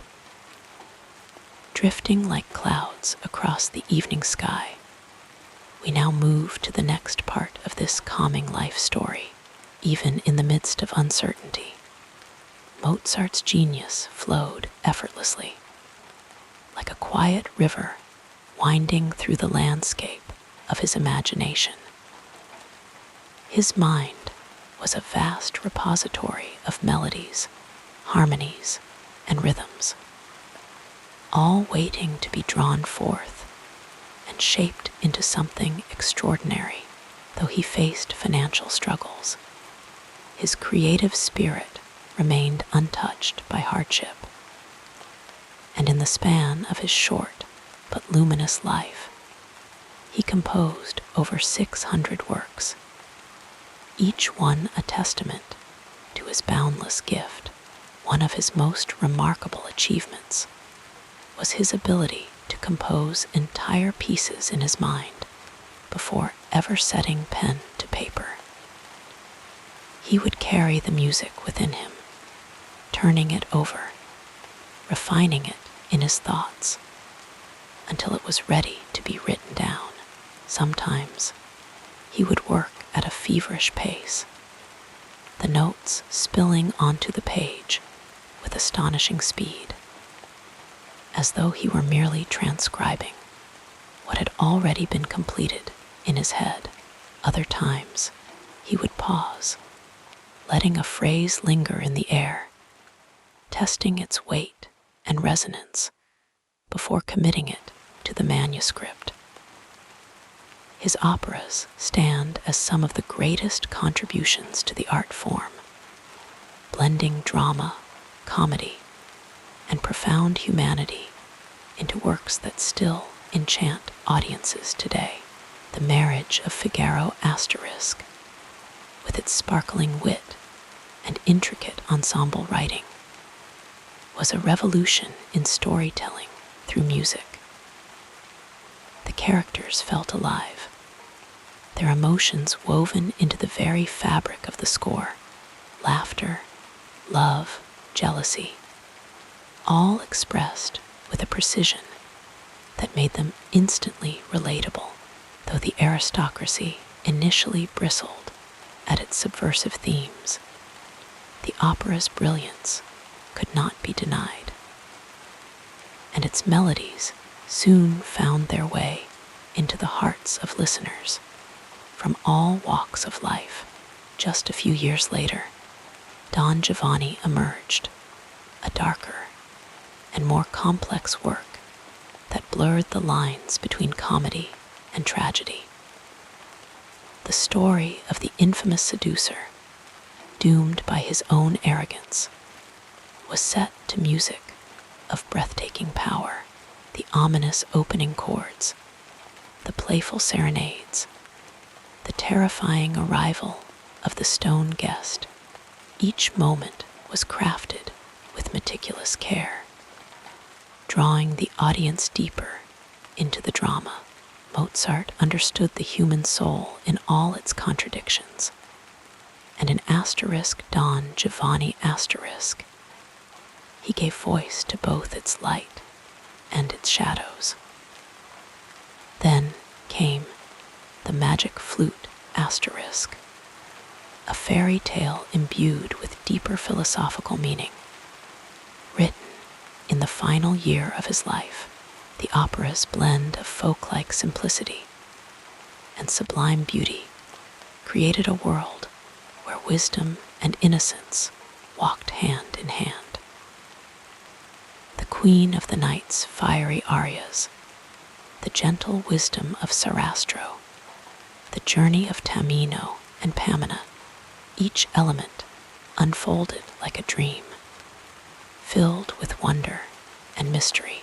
Even as his health began to fail, Mozart poured his fullest creativity into this work, leaving behind a final masterpiece that shimmered with hope and transcendence. Beyond opera, his symphonies and concertos expanded the possibilities of orchestral music. His later symphonies, especially the great trilogy of number 39, 40, and 41, were marvels of structure and emotion. The restless melancholy of Symphony number 40 in G minor, with its sighing motifs and driving rhythms, feels almost like a conversation between sorrow and resilience. And then there is the triumphant Jupiter Symphony, his final one, where counterpoint and melody dance together in a celebration of musical intellect and joy. These works were not just entertainment for the aristocracy. They were profound statements, crafted with a depth that still speaks to us today. His piano concertos, too, were revolutionary, elevating the genre to new heights. He wrote them often for his own performances, showcasing his dazzling skill as both composer and virtuoso. The slow movements, in particular, were like whispered confessions, intimate and tender, as though the piano were speaking directly to the listener's heart. The Concerto number 21, with its serene second movement, or the playful brilliance of number 23, each one was a world unto itself, a fleeting moment of beauty captured in sound. And then there were the chamber works, the sonatas, the sacred music, each piece a small miracle of craftsmanship. His Requiem left unfinished at his death, remains one of the most haunting compositions ever written. The story of its commissioning, shrouded in mystery by an anonymous patron, only adds to its aura of solemn beauty. The Lacrimosa with its weeping melodies, feels like a final prayer, a fragile yet powerful farewell from a man who knew his time was running short. Mozart's influence stretched far beyond his own lifetime. Composers who came after him, Beethoven, Schubert, Chopin, all drew inspiration from his work. His ability to balance form and emotion, to make complexity sound effortless, set a standard that still guides musicians today. And yet, for all his mastery, there was always something deeply human in his music, an understanding of joy and sorrow that made it feel as though he were speaking directly to each listener.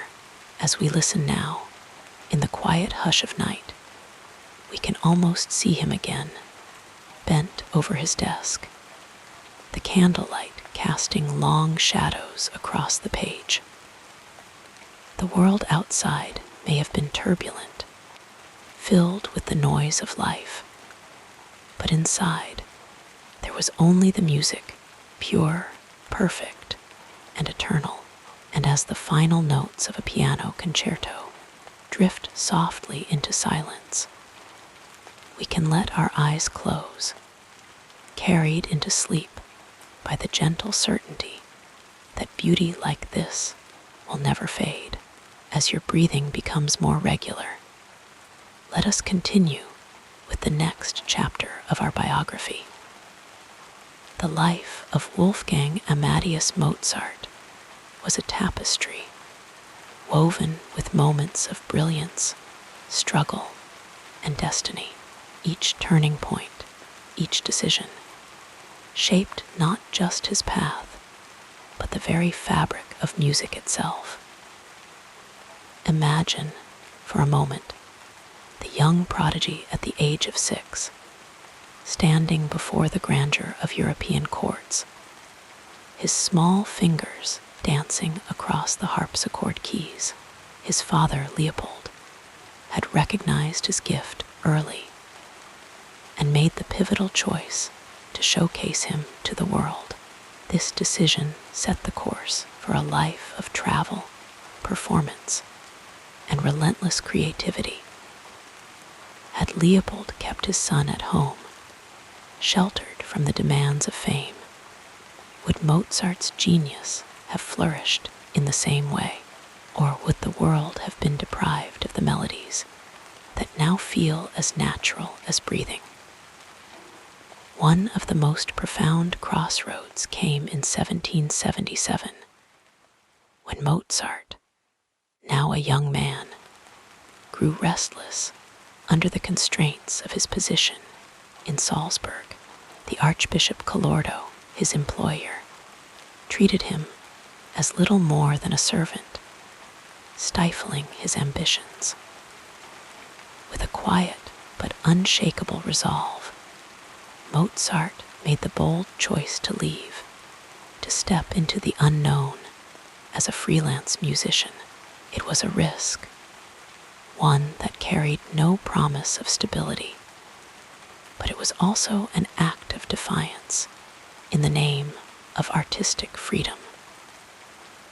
Imagine if he had stayed, dutifully composing within the narrow confines of the court, the symphonies, the operas, the concertos that poured from his pen in Vienna might never have existed.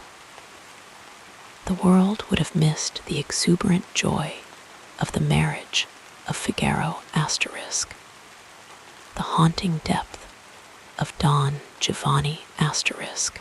But Mozart chose the uncertain path, and in doing so, opened the door to his greatest works. Then there was Vienna, the city that became both his triumph and his trial. Arriving there in 1781, he found a world of possibility, a place where his talents could shine.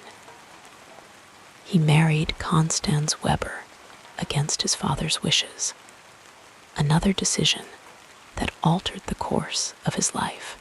Leopold had disapproved, fearing the match would distract his son from his music. Constance became not just a companion, but a steadfast support through financial struggles and creative peaks.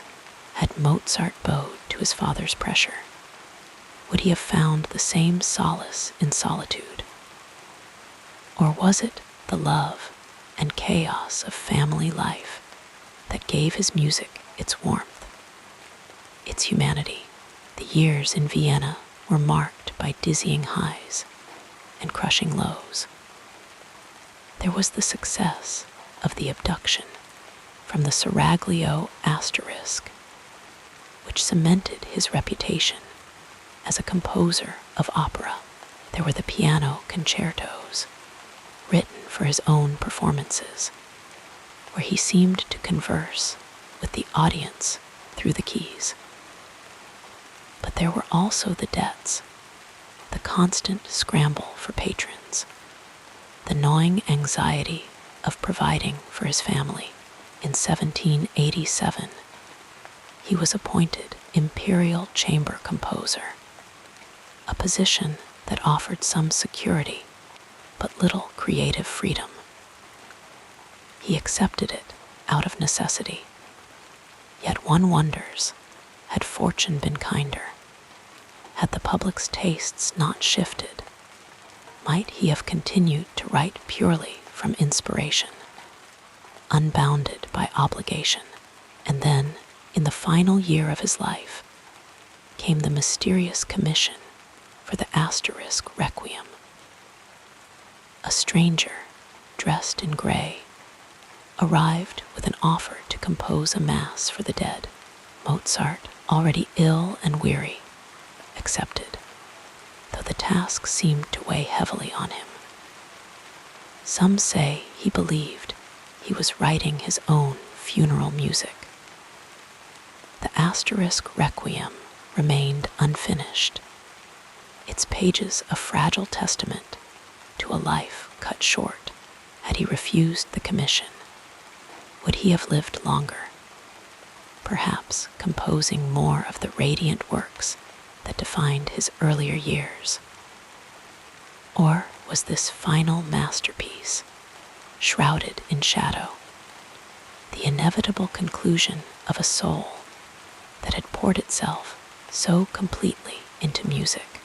Mozart's choices, great and small, wove together to create a legacy that feels almost too vast to comprehend. What if he had never left Salzburg? What if he had never defied his father, never married Constance, never taken that final, fateful commission? The music that now lulls us to sleep, that fills concert halls and quiet rooms with its effortless grace, might have been entirely different, or might not have existed at all. But history does not bend to such questions. Instead, we are left with the reality of his genius, a gift that seems to transcend time. As the soft strains of a sonata drift through the air, we can almost see him, hunched over his desk in the flickering candlelight, his quill moving swiftly across the page. The world outside may have been uncertain, but in those moments, there was only the music, clear, perfect, and unending. And as we listen now, in the stillness of night, we can rest in the knowledge that his choices, however difficult, brought us something timeless. The notes linger, gentle as a whisper, and slowly, softly, carry us into dreams. The calming story continues as we gently examine what happened next in this remarkable journey. The story of Wolfgang Amadeus Mozart is not just one of solitary genius, but of a life deeply woven with the threads of relationships, some tender, some turbulent, all leaving their mark on his music and his soul from the earliest days of his childhood. when his father Leopold guided his small hands over the keyboard, to the quiet evenings spent with his beloved Constance. The people in his life shaped the man, and the artist he became. Leopold Mozart was the first, and perhaps most enduring influence on his son's life. A strict but devoted teacher, he recognized Wolfgang's extraordinary talent almost at once and dedicated himself to nurturing it. Together, they traveled across Europe, the young prodigy dazzling courts and audiences, while his father arranged performances and managed their affairs. There was love in this bond, but also tension. Leopold's protective nature often clashed with Wolfgang's growing independence.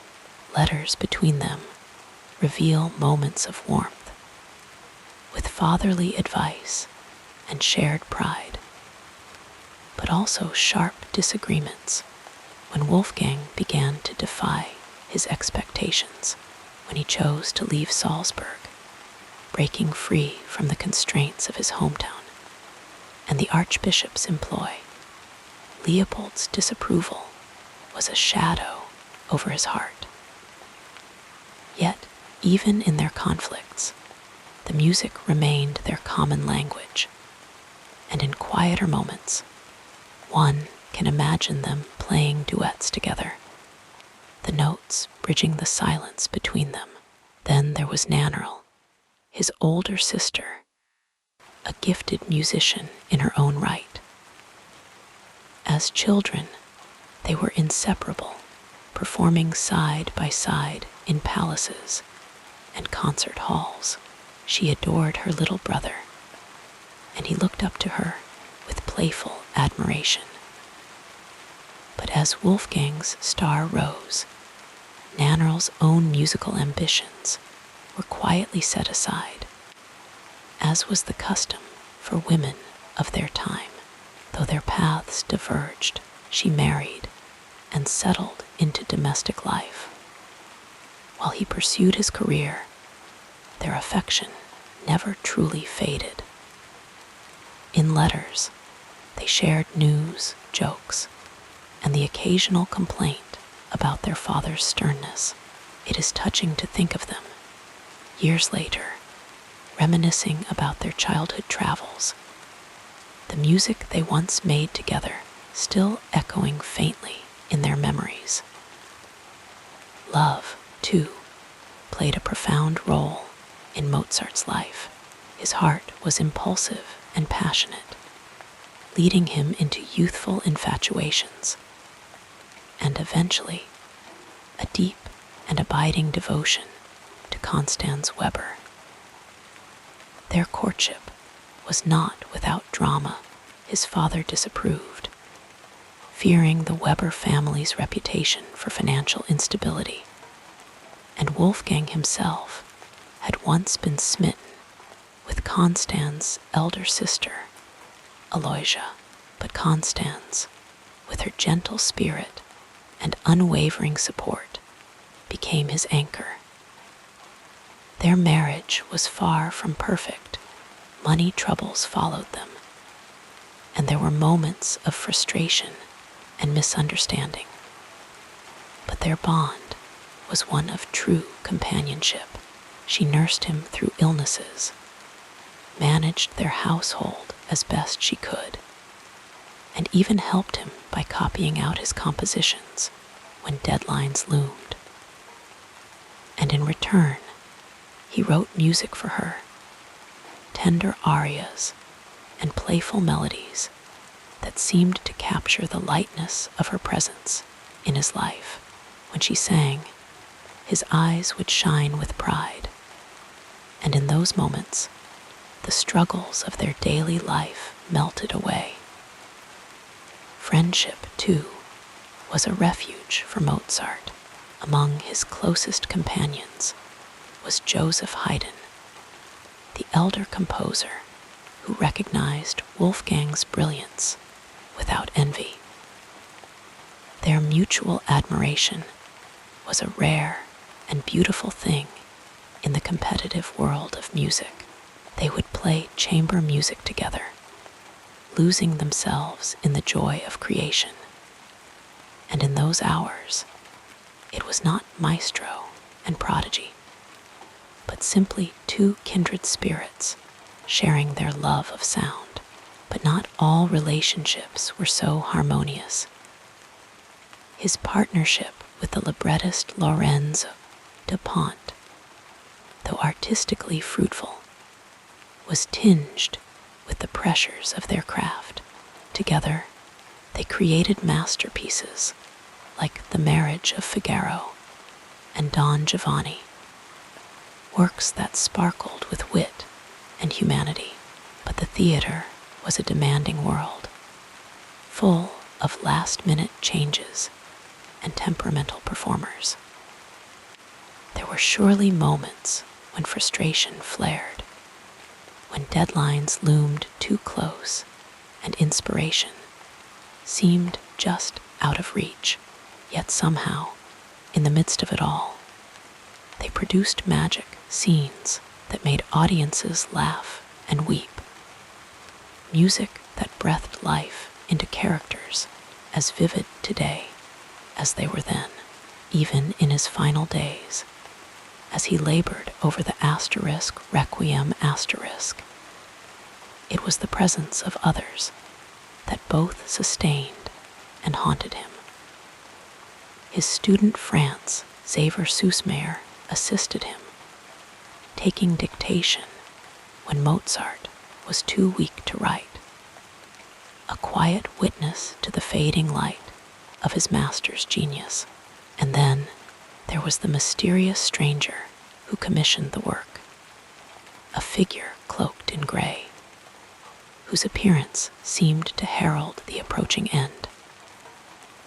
Did Mozart sense, as he penned those solemn notes, that he was saying farewell not just to the world, but to the people he loved? The asterisk Requiem asterisk was left unfinished, just as his life was a poignant reminder that even the greatest of artists are bound by the fragility of human existence. And so, as we reflect on these connections, father and son, brother and sister, husband and wife, teacher and student, we see that Mozart's music was never truly solitary. It was shaped by laughter and tears, by arguments and reconciliations, by the hands that held his and the voices that encouraged him. The melodies that now drift through the night, soft as a lullaby, carry within them the echoes of all these lives intertwined with his. Perhaps that is why his music feels so alive, so deeply human. It is not just the work of one man, but a tapestry woven from love and friendship, from joy and sorrow, from all the fragile, fleeting moments that make a life. And as we listen, wrapped in the quiet darkness, we can imagine him smiling in the glow of candlelight, surrounded by the people who mattered most. His heart as full as the music he left behind. The notes rise and fall, gentle as breathing, and slowly, softly, they carry us into dreams.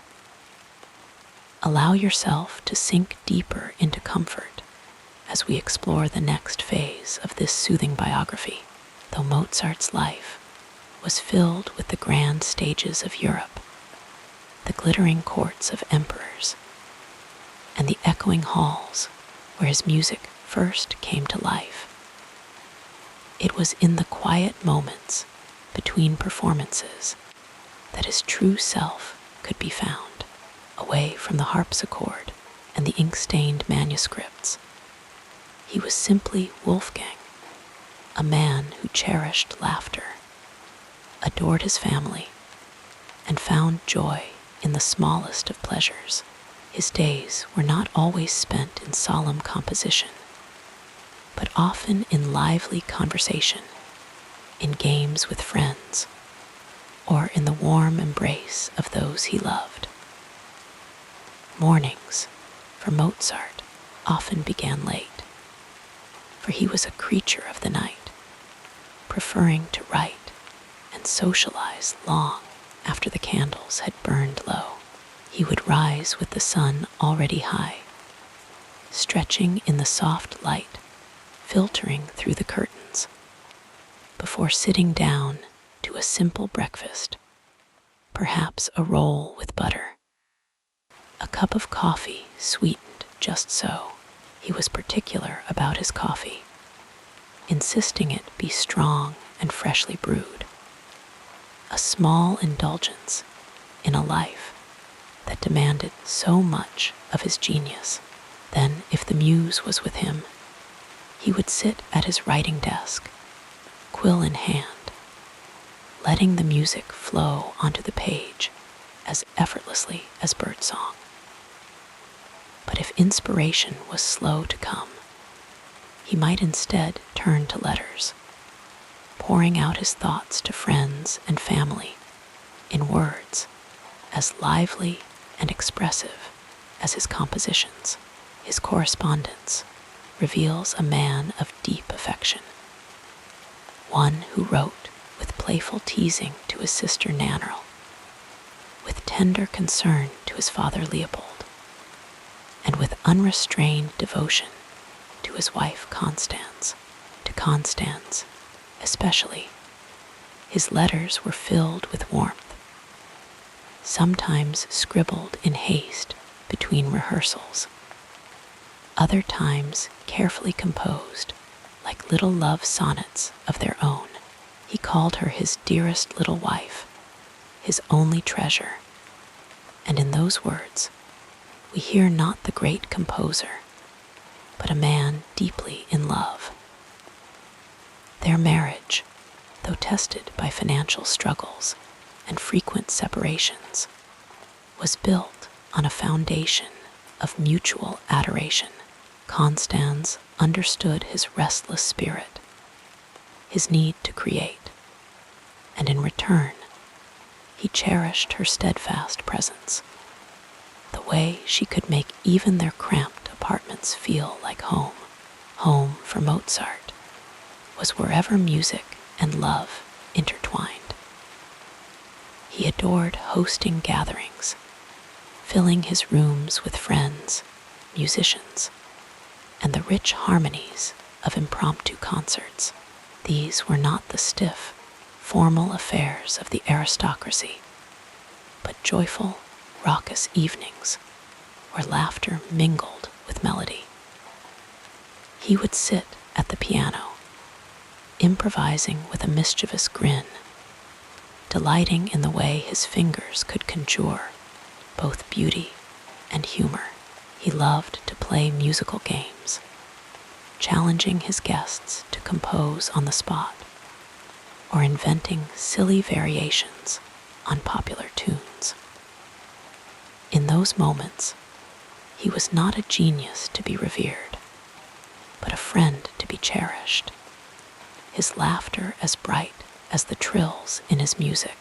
When not surrounded by company, Mozart found solace in quieter pastimes. He was a lover of animals, often keeping pets, a starling that could whistle fragments of his piano concertos, a loyal dog that followed him through Vienna's streets. He enjoyed walks through the city, observing the bustle of daily life, the way sunlight danced on the cobblestones.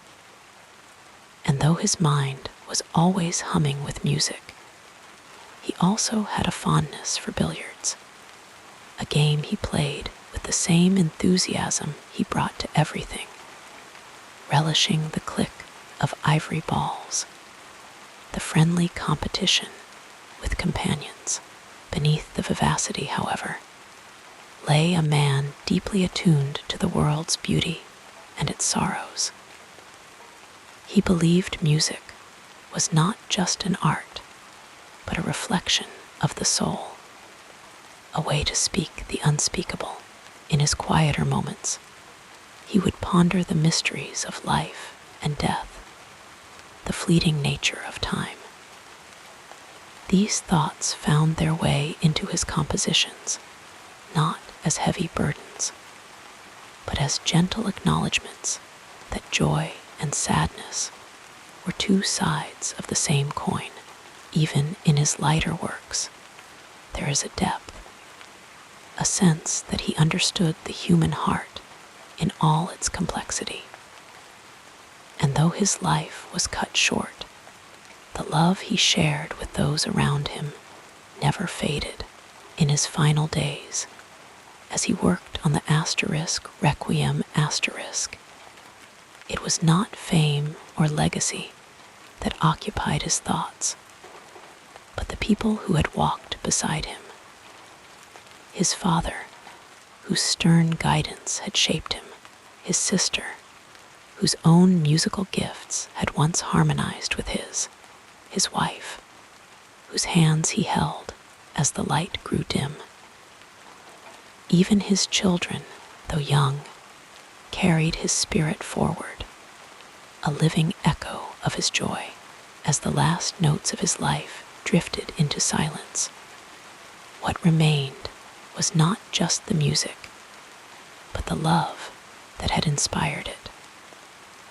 The laughter around the piano, the whispered words to Constance, the quiet moments of reflection, all of these were the true composition of his life. And now, as we listen to his melodies in the hush of night, we can almost see him, not as the immortal composer, but as a man who loved deeply, lived fully, and left behind not just masterpieces, but a reminder that even genius finds its greatest meaning in the connections we make. The music lingers, soft as a sigh, and as it wraps around us like a warm blanket, we too are carried into the peace of dreams. Like a gentle river flowing toward the sea, our story continues with the next meaningful chapter.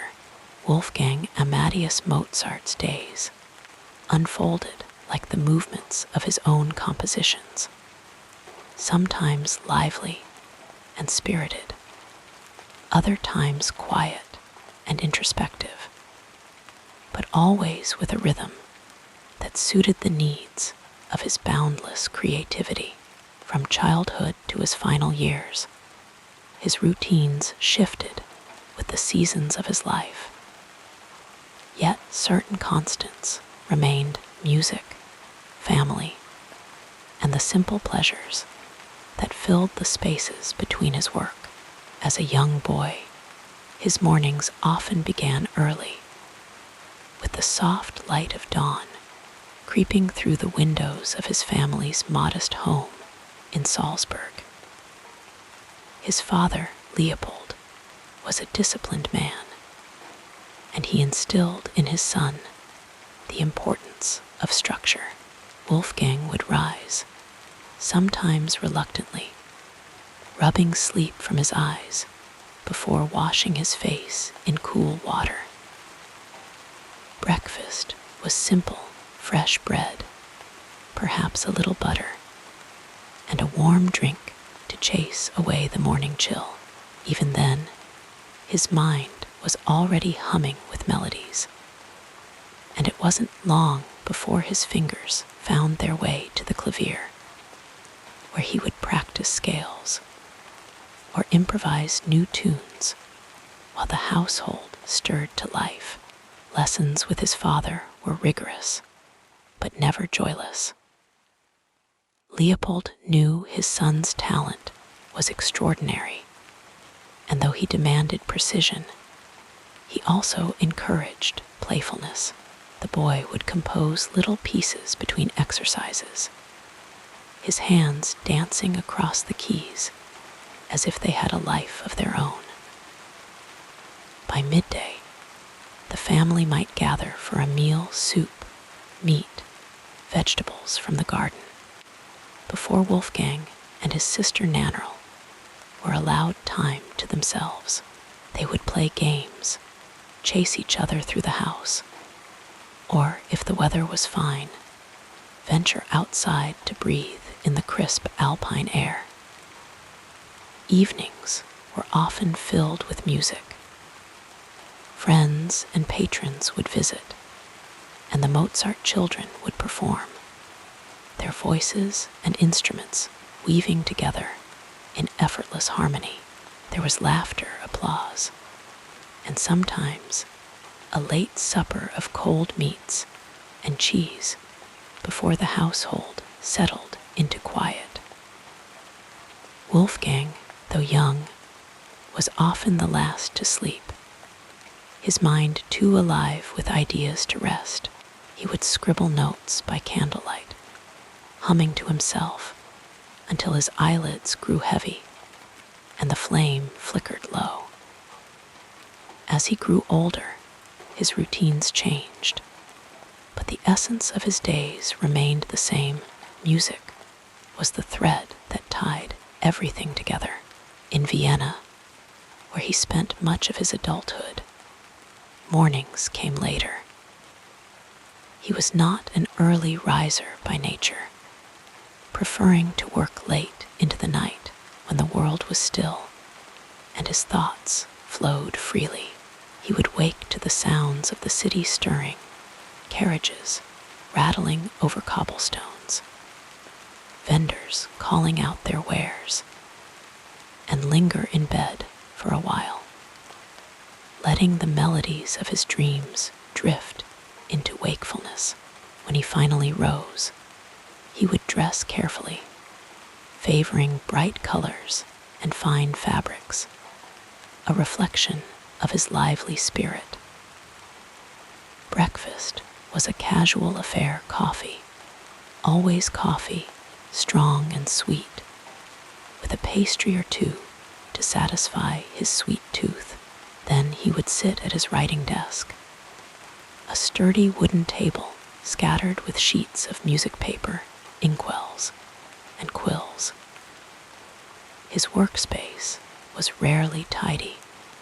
Compositions in progress lay piled beside finished ones, and the air carried the faint scent of ink and candle wax.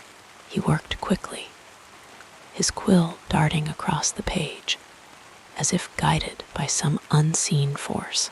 He rarely needed to revise. The music came to him whole, as though he were merely transcribing what he heard in his mind. If inspiration waned, he might take a walk through the city, letting the rhythm of his footsteps stir new ideas, or he would move to the piano, where his fingers would coax out fragments of melodies, testing them in the air before committing them to paper. Lunch was a social affair, often shared with friends or fellow musicians at a nearby tavern. He loved good food and lively conversation, and these midday gatherings were as much a part of his creative process as the hours spent alone at his desk. A glass of wine, hearty stew, the sound of laughter, these were the things that fed his spirit as much as his body. Afterward, if he had no rehearsals or performances scheduled, he might return home for a short nap, a habit he cherished. Evenings in Vienna were a whirlwind of activity. If he wasn't performing at a concert or the opera, he might attend one, soaking in the music of others as eagerly as he created his own. Supper was late, often enjoyed in the company of his beloved wife, Constance. They would talk softly, sharing stories of their day, while candlelight cast warm shadows across the room.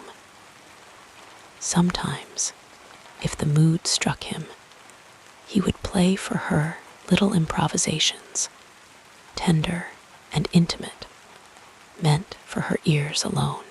Night was when he felt most alive. The world outside grew quiet, and in that stillness, his mind could wander freely. He would work for hours, the only sounds the scratch of his quill and the occasional creak of the floorboards. When fatigue finally overtook him, he would set aside his work with a sigh, perhaps humming the last melody he had written as he prepared for bed. Sleep came easily then, his thoughts still humming with music, his dreams as vivid as his waking hours. In his final years, as his health began to falter, his routines slowed. Mornings were gentler, his body needing more rest, but his mind never stopped composing. Even as he worked on his requiem, his days were filled with quiet moments, holding Constance's hand, watching his children play, gazing out the window at the shifting light. The music was still there, as constant as his breath, but now it was softer, more reflective, as if he understood that time was precious and every note mattered.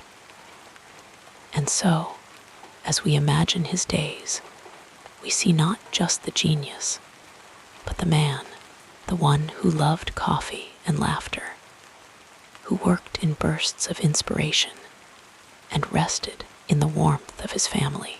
His life was not just a series of masterpieces, but of small, ordinary moments that, when woven together, created something extraordinary. And as we drift into sleep, wrapped in the lull of his music, we can almost feel him there, humming softly, a candle burning low, the night stretching out before him like an unwritten symphony. As your thoughts grow quieter, we'll continue our peaceful exploration of this fascinating life. Wolfgang Amadeus Mozart lived with music in his bones, not just as a craft, but as a way of seeing the world. From his earliest days, he understood that melody was more than sound. It was a language of the soul, a bridge between the earthly and the divine. His philosophy was not written in treatises or grand declarations, but in the quiet way he approached his work, the joy he found in creation, and the deep reverence he held for the mysteries of life. As a child, Mozart saw music as pure play.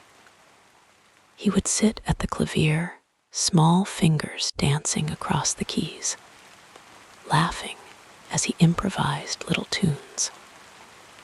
His father, Leopold, recognized the spark of genius early, but for young Wolfgang, it was never about proving himself. It was simply fun, an endless game where notes could be rearranged, transformed, spun into stories. This lightness stayed with him, even as he grew older. To him, beauty was not something to be forced.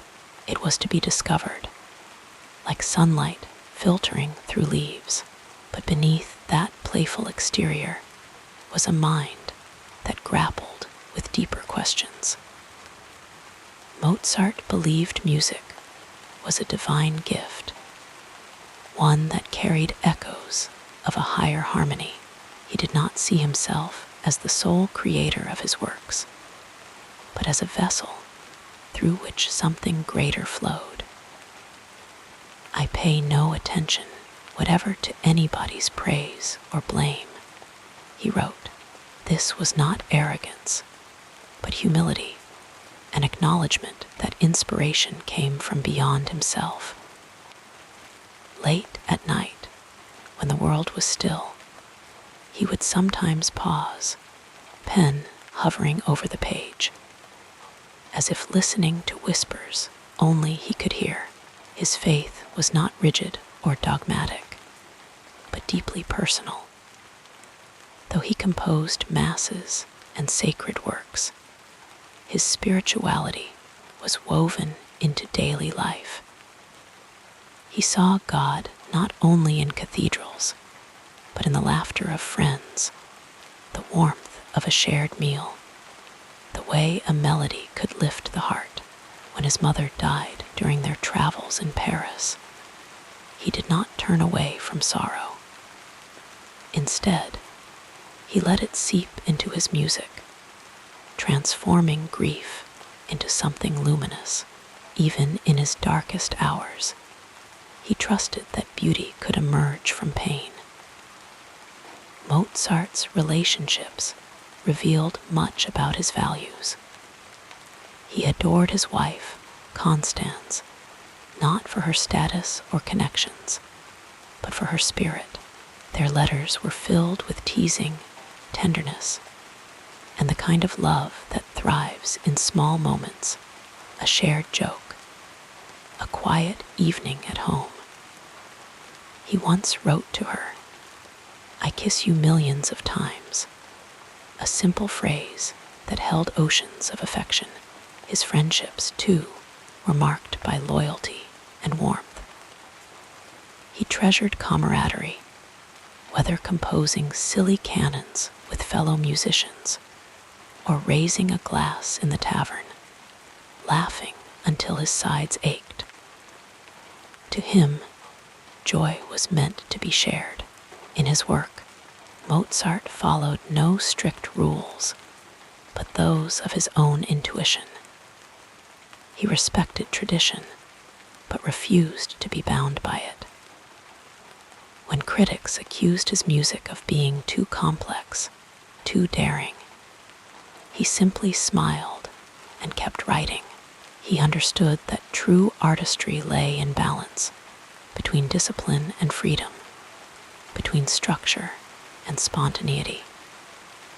His compositions flowed effortlessly, yet every note was deliberate, a testament to his belief that perfection could feel as natural as breathing. As he grew older, his philosophy deepened. The man who once dashed off symphonies with youthful exuberance began to linger over each phrase, sensing the fleeting nature of time. His letters from his final years reveal a quieter, more reflective soul.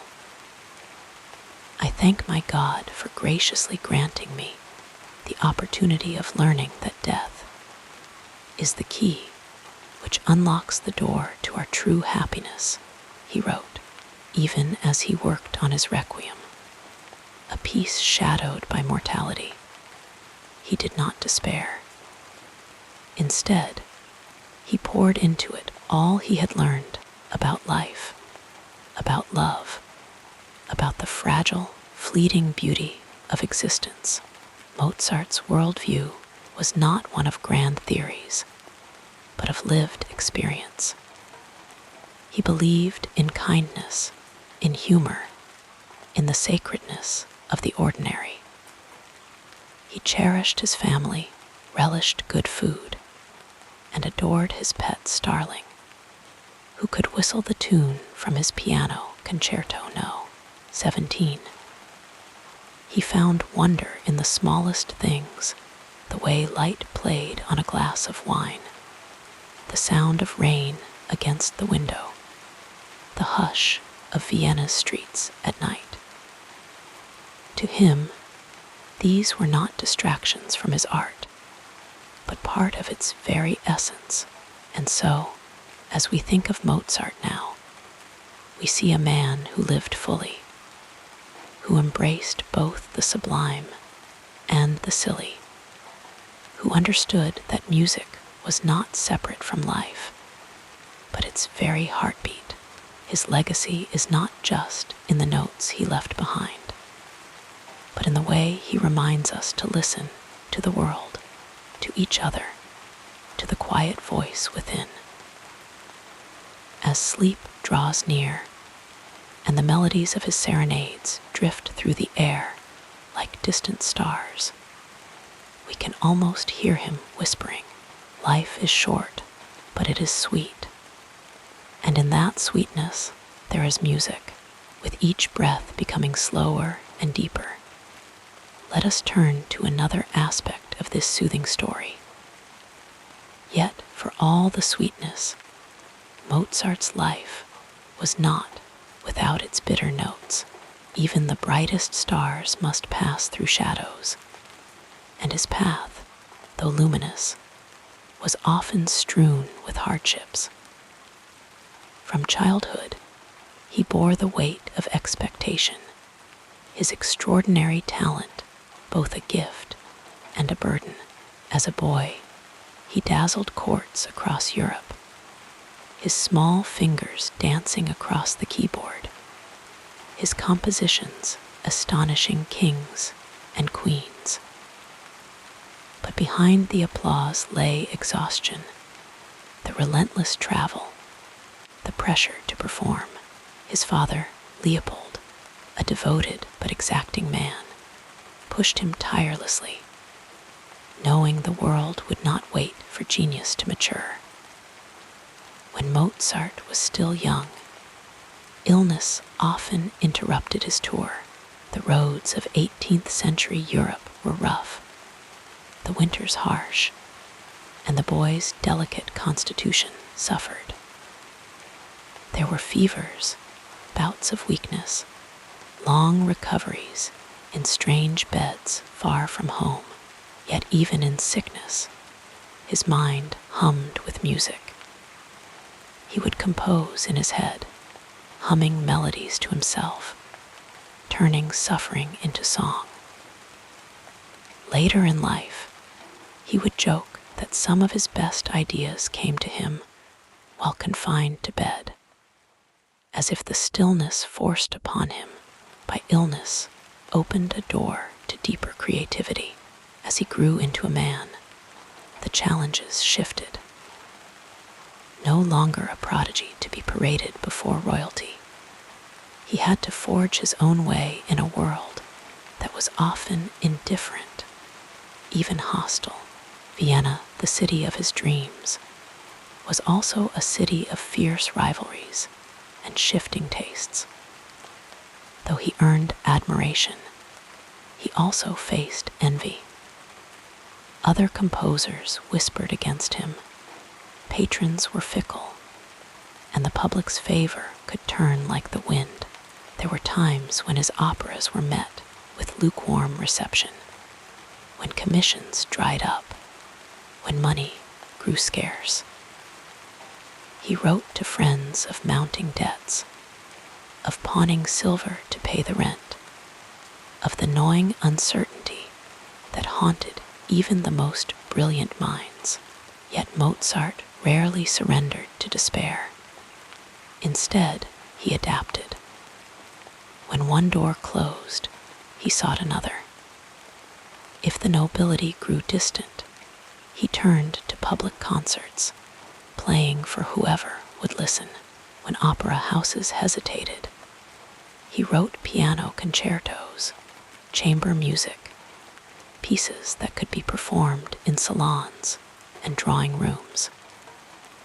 He taught students, not out of mere necessity, but with genuine warmth, sharing his knowledge with the next generation. Even in lean times, he found joy in creation, sketching minuets for dancing, crafting serenades for garden parties, scribbling down ideas that would one day become masterpieces. His personal life, too, had its trials. His marriage to Constance was filled with love, but also hardship. She suffered frequent illnesses, and the couple endured the heartbreak of losing 4 of their 6 children in infancy. Mozart's letters reveal a man deeply affected by grief, yet determined to find light in the darkness. He wrote music for his living children, played games with them, filled their home with laughter when he could, and through it all, he composed, transforming sorrow into something transcendent. As in the achingly beautiful Ave Verum Corpus *, written during one of his family's most difficult periods, perhaps the greatest test came in his final year, as he labored over his Requiem *, shrouded in mystery and decline. Commissioned by a shadowy patron, the piece seemed to him a messenger of his own mortality. He grew weak, his body failing, yet he worked feverishly, as though racing against time itself. Some say he believed he was writing his own funeral music. And yet, even then, there was no bitterness in him. He gathered friends to sing through what he had written, lying in bed, listening as the harmonies filled the room. In his last days, he whispered the drum parts, tapping the rhythm on his blanket, his mind still alive with music, even as his body ebbed away. What can we learn from these struggles? Not that life is cruel, though it can be, but that even in hardship, beauty persists. Mozart did not rage against his misfortunes. He wove them into his art. A missed opportunity became a chance to experiment. A broken heart deepened his melodies. Sickness taught him patience. Poverty honed his ingenuity, and mortality lent his music its most profound resonance. And so, as we listen to his symphonies, his concertos, the tender strains of his Requiem *, we hear not just the triumphs, but the trials. The music does not hide the pain. It transforms it, lifts it, makes it part of something greater. In this way, Mozart's struggles were not obstacles to his genius, but its very foundation.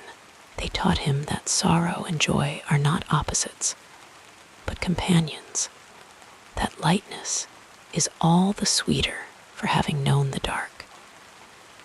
And now, as the night deepens and the world grows still, let his music carry you. Imagine him at his desk, ink-stained fingers moving across the page, turning difficulty into grace, uncertainty into song. There is comfort in knowing that even the brightest souls faced storms, and yet how they shone. So rest gently, and may his lullabies remind you. Every life has its discord, but in the end, it is the music that remains. The tapestry of this remarkable life unfolds further as we gently explore the next meaningful period beneath the glittering surface of Mozart's legendary career. There were quiet corners of his life, small, unassuming moments that reveal a man far more layered than the child prodigy or the tormented genius. Few know, for instance, that he adored animals, particularly birds, and kept a beloved starling as a pet. The story goes that one day, while walking through the market, he heard a bird singing a melody eerily close to the finale of his piano Concerto No. 17. Delighted, he bought the creature on the spot, brought it home, and for 3 years, the starling's cheerful chirps filled his rooms. When the bird eventually passed, Mozart held a funeral for it, complete with a poem he wrote in its honor. It was a small gesture, but one that speaks to the tenderness hidden beneath his often mischievous exterior.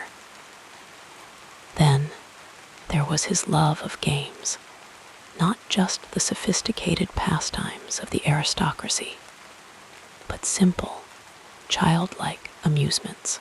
He adored billiards, spending hours at the table between composing sessions, the rhythmic clack of ivory balls blending with the hum of his thoughts.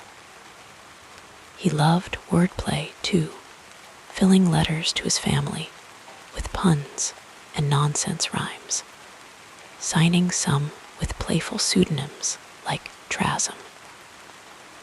Mozart spelled backward, even in his music. He tucked in little jokes, like the canon titled "Lek mich I am Arsch," a crude but humorous piece meant for private gatherings among friends. These were not the actions of a solemn, untouchable genius, but of a man who refused to take himself too seriously, even as he reshaped the world of music. And what of his handwriting? Most imagine the composer's manuscripts as pristine, orderly reflections of his perfect compositions. But in truth, his pages were often a mess ink blots, hasty corrections, notes crammed into margins. When inspiration outpaced patience, he wrote with such speed that his quill sometimes skipped across the page, leaving gaps he would later fill in. Yet, within that seeming chaos was a mind so precise that he could hold entire symphonies in his head, refining them note by note before setting them to paper. It's a comforting thought that even Mozart's genius was not always neat, that he, too, had moments of scrambling to capture the music before it slipped away. His sense of humor was another overlooked facet, far from the brooding figure of popular imagination. Mozart was playful, even irreverent. He once wrote a letter to his cousin describing, in absurd detail, an imaginary battle between two armies of fleas. Even in his professional life, he couldn't resist mischief. When a pompous singer demanded an easier aria, Mozart sweetly agreed, then wrote one so treacherously difficult that no one but the finest vocalist could hope to sing it. Then there were his superstitions. Despite his towering intellect, he had a whimsical streak of belief in the unseen. He carried a lucky charm, a small ivory figure, and would sometimes consult fortune-tellers, not out of true credulity, but with the same curiosity he brought to everything. He was fascinated by Freemasonry, not just for its philosophical ideals, but for its rituals and symbolism, which found their way into operas like the Magic Flute Asterisk. Even in his final days, as he worked on his Asterisk Requiem Asterisk, there was a whispered belief that he was composing his own funeral music, a thought that lent the work an eerie, prophetic weight. And what of his cooking? Few know that Mozart had strong opinions about food, particularly his beloved pork cutlets, which he insisted be prepared just so crisp on the outside, tender within. He loved coffee too, taking it with just the right amount of sugar. and would sometimes compose at cafes. The murmur of conversation blending with the melodies in his mind. In his letters, he sometimes slipped in little notes about meals, as if the pleasures of the table were as worthy of attention as those of the concert hall. Perhaps most surprising was his relationship with silence. For a man who lived in a world of sound, he cherished quiet moments, early mornings when the house was still, walks through the Vienna woods where the only music was the rustle of leaves. He once wrote that some of his best ideas came not at the keyboard, but in these hushed intervals when the noise of the world faded and the music within could speak clearly. All these little details, the starling's song, the ink-stained pages, the silly rhymes, paint a portrait of a man who was endlessly curious, who found joy in the mundane as much as the magnificent. They remind us that genius is not some distant, untouchable thing, but something woven into the fabric of everyday life. Mozart laughed, he fumbled, he spilled ink on his cuffs, he worried about money, fretted over deadlines, and sometimes stayed up too late playing games. But through it all, he listened to the world around him, to the music inside him, and to the quiet, insistent beauty that persists even in hardship. So as you drift toward sleep, think of him not as a marble statue, but as a man who loved the weight of a billiard cue in his hands, the taste of coffee on his tongue, the way a bird's song could stop him in his tracks. Think of him smiling as he penned a ridiculous rhyme, or sighing as he stared at a messy manuscript, knowing the music was there, waiting to be found. And in that thought, there is comfort, for if even Mozart could be so wonderfully, imperfectly human, then perhaps there is grace in our own small struggles, our own quiet joys. The night is soft now, the world hushed. Let his music and the memory of his laughter carry you into dreams. As you settle more comfortably, our narrative flows onward like soft moonlight across still waters. Wolfgang Amadeus Mozart was born into a world that was both glittering and turbulent, a Europe poised between the old order and the coming storm. The year was 1756, in the small, picturesque city of Salzburg, nestled among the rolling hills of Austria. At that time, Europe was a patchwork of kingdoms, empires, and principalities, each with its own courts, its own customs, and its own music. The Holy Roman Empire, a loose confederation of states under the nominal rule of the Habsburg monarchs, was the political backdrop of Mozart's early life. It was a world of powdered wigs and silk breeches, of candle-lit salons where the aristocracy gathered to hear the latest symphonies, operas, and sonatas. The 18th century was an age of contrasts. On one hand, it was the era of enlightenment, when philosophers like Voltaire and Rousseau preached reason, liberty, and the rights of man. Ideas were swirling through coffee houses and royal courts alike, challenging the old hierarchies, questioning the divine right of kings. Yet it was also a time of rigid social structures, where birth determined one's place in the world, and artists, no matter how gifted, were often seen as little more than servants to the nobility. Mozart himself would chafe against this system, longing for independence, even as he depended on the patronage of princes and archbishops.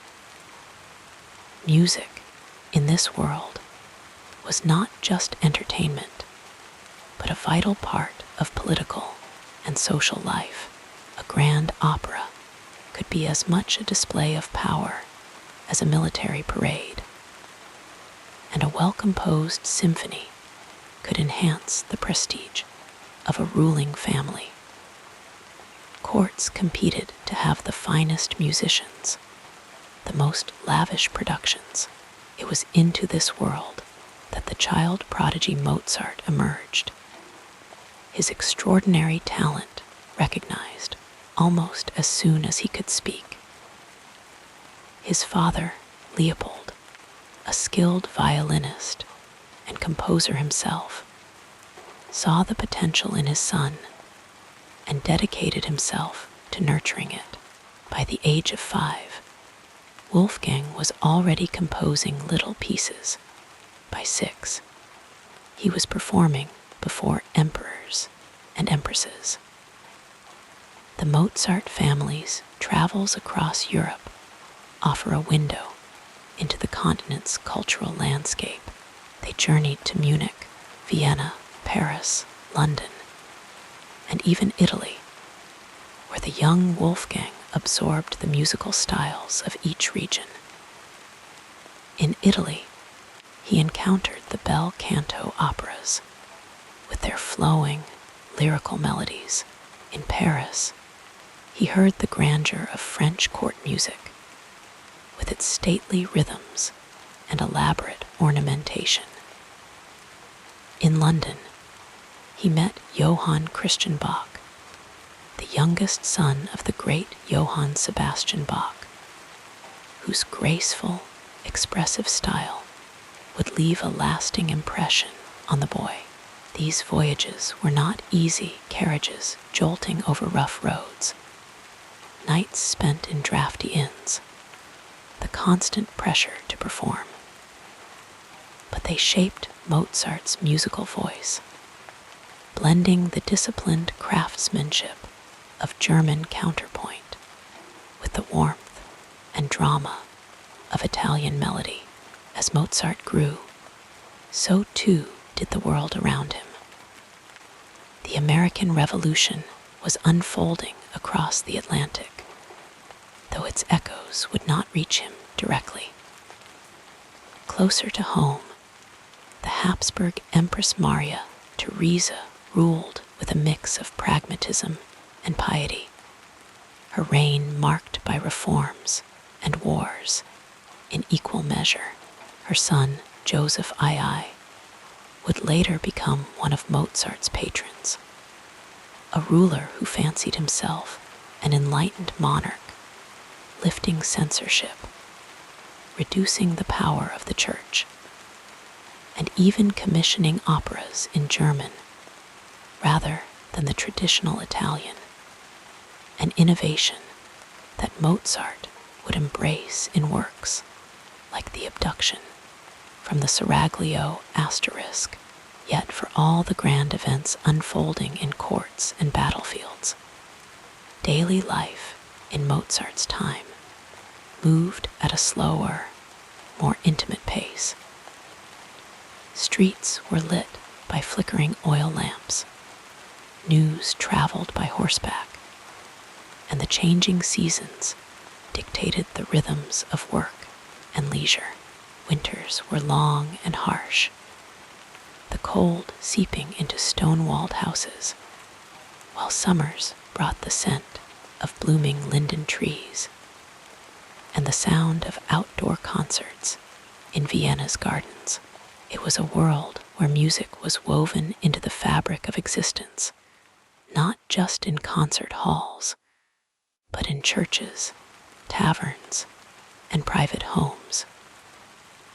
People gathered to sing part songs, to dance minuets, to play chamber music in candlelit parlors. Vienna, where Mozart would eventually settle, was the beating heart of musical Europe.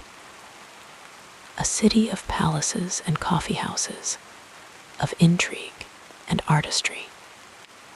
Here, the aristocracy mingled with musicians, poets, and thinkers, their conversations fueled by strong Turkish coffee and the latest gossip. The city's theaters buzzed with new operas, its salons with the latest sonatas. Yet it was also a city of contradictions, opulent wealth alongside grinding poverty, enlightened ideals alongside deep-seated prejudices. Mozart, though celebrated, would struggle with finances, moving from apartment to apartment, often just a step ahead of his creditors. The late 18th century was also a time of profound change in music itself. The Baroque era, with its intricate fugues and ornate decorations, was giving way to the classical style, cleaner, more balanced, more expressive of human emotion. Composers like Haydn, Mozart, and later Beethoven were refining the forms of the symphony, the string quartet, the concerto. They sought clarity and structure, but also depth and feeling. Mozart, with his unerring sense of melody and his ability to convey the subtlest shades of emotion, became a master of this new language. His music could be playful, as in the cheeky A Musical Joke asterisk, or deeply sorrowful, as in the asterisk Requiem asterisk, his final, unfinished work. And then there were the quieter moments, the ones away from the spotlight, the walks along the Danube, the evenings spent with friends over wine and laughter, the letters filled with jokes and nonsense.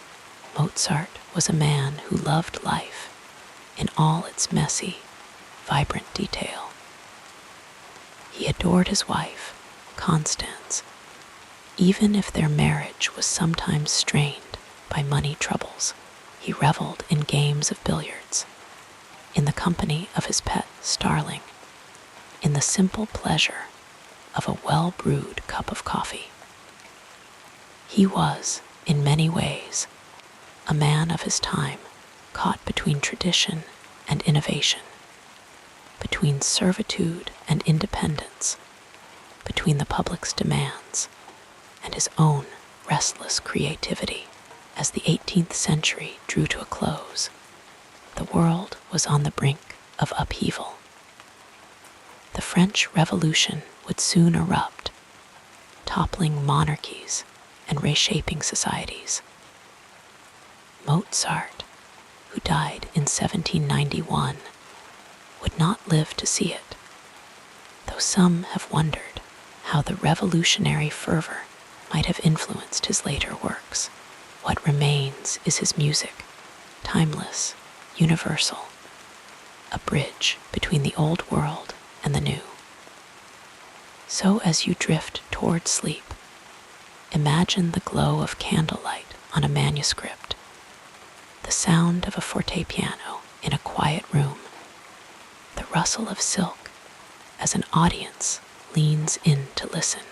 Picture Mozart not as a distant figure, but as a man who knew the weight of a quill in his hand, the thrill of a new idea, the quiet satisfaction of a melody perfectly shaped. The world he lived in was complex, beautiful, and ever-changing, much like our own. And in that thought, there is a gentle comfort, a reminder that even in times of uncertainty, art endures and beauty persists. Let the soft strains of his music, the echo of his laughter, lull you into peaceful dreams. The night is deep, the stars are bright, and somewhere in the quiet, the music plays on. Let the rhythm of these words carry you further into relaxation as we continue our peaceful journey. Imagine, for a moment, the world before Mozart, a world where music followed strict rules, where composers wrote for courts and churches, where creativity often bowed to tradition. Then came a child, barely able to reach the keys of a harpsichord, who would unravel those rules and weave them into something entirely new. Mozart's impact on culture and society was like a stone dropped into still water, sending ripples outward in ways no one could have predicted. His music did more than entertain. It changed how people listened, how they felt, and even how they thought about art itself. In his time, Mozart was both celebrated and misunderstood. Audiences marveled at his technical brilliance, the way his fingers danced across the keyboard, the way his compositions seemed to flow effortlessly from his mind. But not everyone grasped the depth of what he was doing. Some dismissed his work as too complex, too bold, too different from what had come before. Yet even those who resisted his innovations couldn't deny the sheer beauty of his melodies. The way a simple phrase could linger in the air long after the last note had faded. One of the most profound ways Mozart transformed music was by bridging the gap between the ornate elegance of the Baroque era and the emotional intensity of the Romantic period that would follow. He took the structured forms of the symphony, the concerto, and the opera, and infused them with a newfound expressiveness. His music could shift in an instant from playful lightness to profound sorrow, mirroring the full spectrum of human emotion. Listen, for example, to the slow movement of his piano concerto, number 21, where a single melody carries both sweetness and longing, as if it holds all the unspoken thoughts of the heart. Opera, in particular, was forever changed by Mozart's touch. Before him, operas often prioritized spectacle over storytelling, with singers showcasing their voices rather than embodying characters. Mozart, along with his librettist Lorenzo da Ponte, gave opera a new depth. In works like The Marriage of Figaro and Don Giovanni Asterisk, the characters felt real, flawed, passionate, achingly human. The music didn't just accompany their words. It revealed their hidden desires, their fears, their joys. When Figaro sings of his plans to outwit his master, the orchestra bubbles with mischief. When Donna Anna mourns her father in Don Giovanni Asterisk, the music trembles with grief. Audiences had never experienced anything quite like it. But Mozart's influence extended far beyond the concert hall. He reshaped the very role of the composer in society. In an age when musicians were often seen as servants, dependent on the favor of aristocrats or the church, Mozart dared to dream of independence. He broke free from the constraints of patronage, choosing instead to compose for the public, to sell his music directly to publishers. to perform in venues where anyone could buy a ticket. This was revolutionary. It planted the seeds for the modern idea of the artist as a free creator, answerable first and foremost to their own vision. Of course, this path was not without its struggles. Mozart's later years were marked by financial instability, as the public's tastes shifted and commissions grew scarce. Yet even in hardship, his creativity never waned. His final years produced some of his most daring works. The haunting Requiem Asterisk, the luminous Magic Flute Asterisk, symphonies that seemed to reach beyond the limits of what music could express. There's a poignant irony in the fact that some of his most revered compositions were least appreciated in his lifetime. The Asterisk Jupiter Asterisk Symphony, now considered a crowning achievement of the classical era, received little attention when it was first performed. Time, however, has a way of revealing true genius. In the decades after his death, Mozart's music began to take on a mythic quality. The romantic composers who followed Beethoven, Schubert, Chopin saw in his work a kind of perfection, a balance of form and feeling they sought to emulate. Beethoven, who was known for his fiery temperament, kept Mozart's scores close at hand, studying them with reverence. Even the rebellious Wagner, who would later dismantle traditional harmony, acknowledged Mozart as a master of musical drama. As the 19th century unfolded, Mozart's reputation grew beyond the realm of musicians and into the broader cultural imagination. A. Hoffman wove tales around his music, describing it as a gateway to otherworldly beauty. Poets compared his melodies to the voices of angels. The image of Mozart as a divine child, touched by some higher power, became ingrained in the public mind, a narrative that, while romanticized, spoke to the ineffable magic of his compositions. In the 20th century, Mozart's music transcended even the boundaries of classical tradition. Jazz musicians found inspiration in his harmonic daring. Film composers borrowed his techniques to underscore moments of drama and whimsy.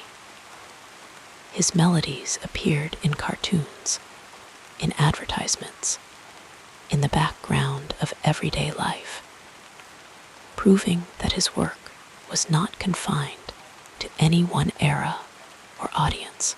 The Asterisk Ein klein Nachtmusik Asterisk Serenade, for instance, became so ubiquitous that even those who'd never set foot in a concert hall could hum its opening bars. Perhaps the most remarkable aspect of Mozart's legacy is its universality. His music speaks across languages, across centuries, across divides of culture and class. A child hearing Twinkle, Twinkle, Little Star Asterisk variations for the first time feels the same delight as an 18th century audience did. A grieving listener finds solace in the Asterisk Lacrimosa Asterisk of his Asterisk Requiem Asterisk, just as mourners did over 200 years ago.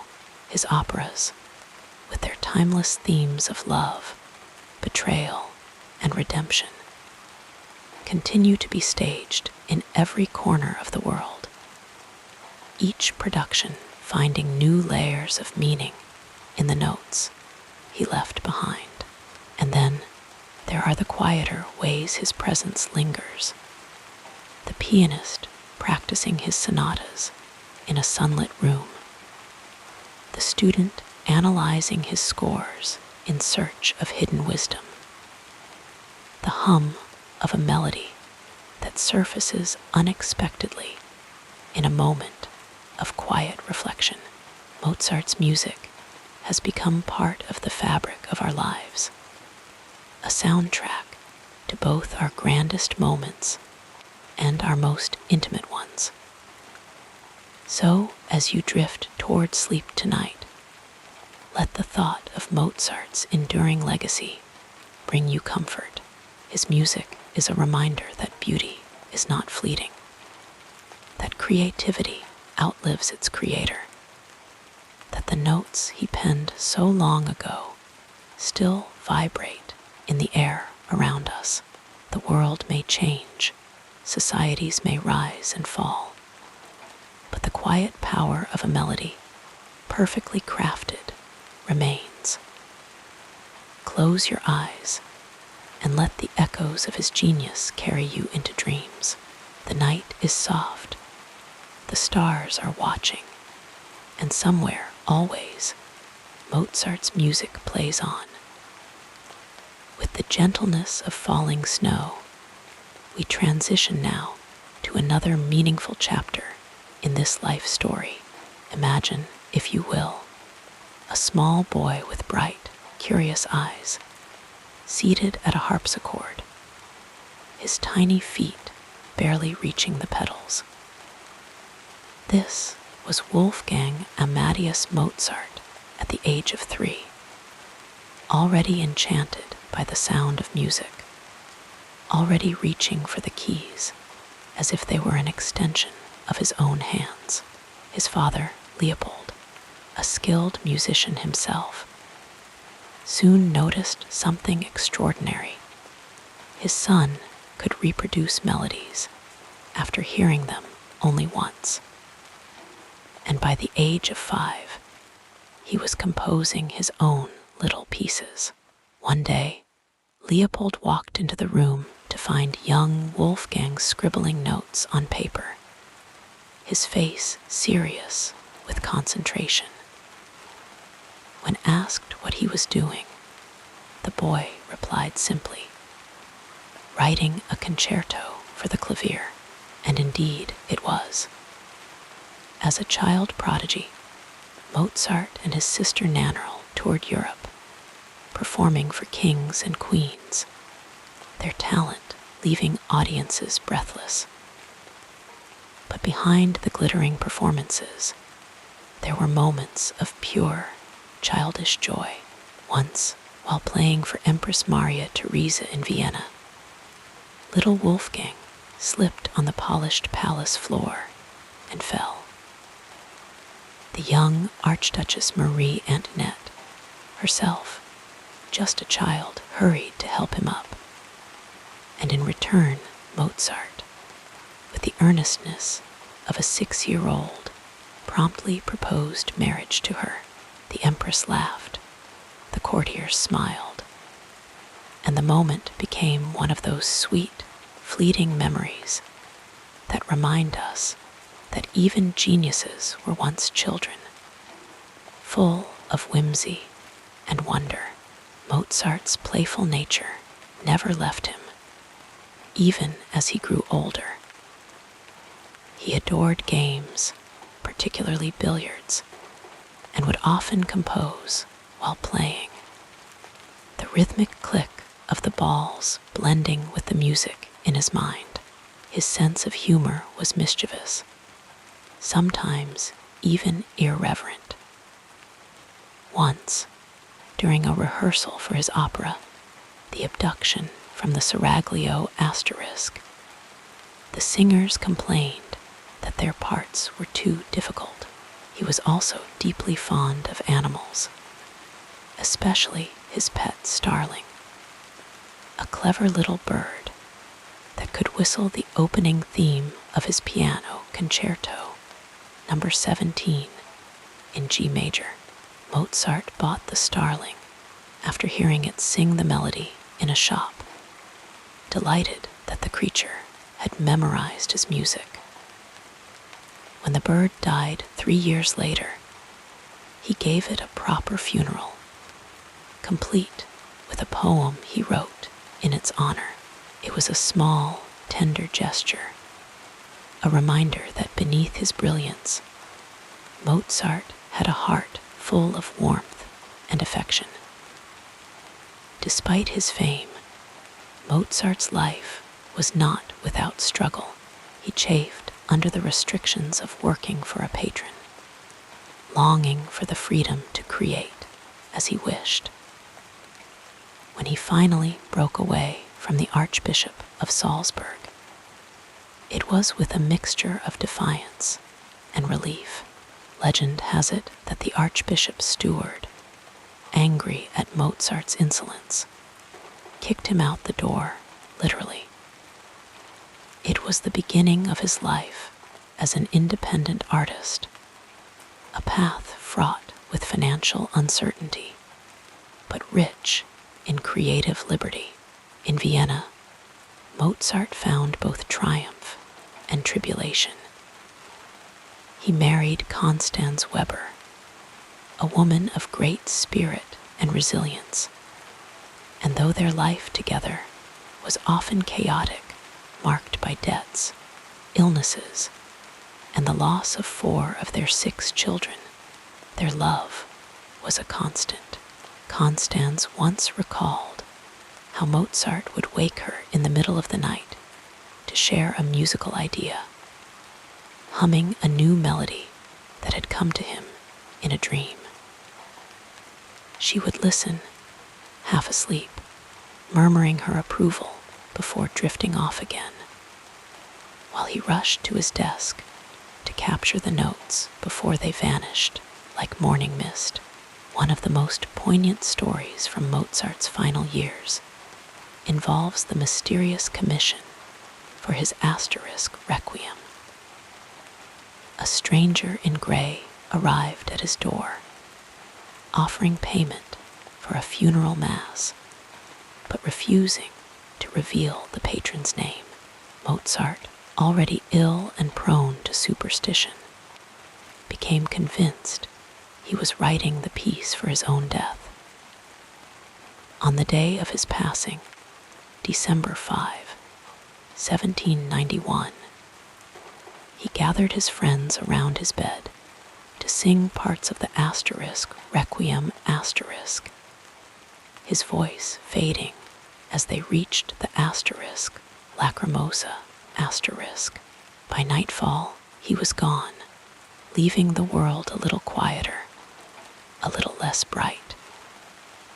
Yet, even in death, Mozart's spirit could not be contained. Years later, when his grave was exhumed, as was the custom at the time, no one could say for certain where his bones lay, but perhaps it is fitting that his body returned to the earth while his music soared beyond it. Today, when you hear the playful trill of a flute, the solemn beauty of a string quartet, or the joyous rush of a piano sonata, you are hearing pieces of Mozart's soul, still dancing, still alive. So let these stories cradle you as you drift toward sleep. Picture the child at the keyboard, the man laughing with his starling, the composer bending over his manuscript by candlelight. The night is gentle, the air is soft, and somewhere beyond the edges of your dreams, Mozart's music plays on, an eternal lullaby for the world. Close your eyes and let it carry you into the quiet. As your eyelids grow heavier, we'll softly explore another dimension of this fascinating biography. In the quiet twilight of his life, Mozart's hands never stilled. Even as his health faded, his mind remained alight with melodies, spinning them into the air like golden threads. His final years were a blend of brilliance and exhaustion, a time when he composed some of his most profound works, while the weight of the world pressed softly upon him. The asterisk Requiem asterisk was not his only late masterpiece. His final symphonies, concertos, and operas shimmered with a depth that seemed to come from somewhere beyond the ordinary. Take, for instance, the Magic Flute asterisk, the opera he completed just months before his death. It was a work of enchantment, filled with playful arias and solemn choral passages, a story of love and wisdom wrapped in the guise of a fairy tale.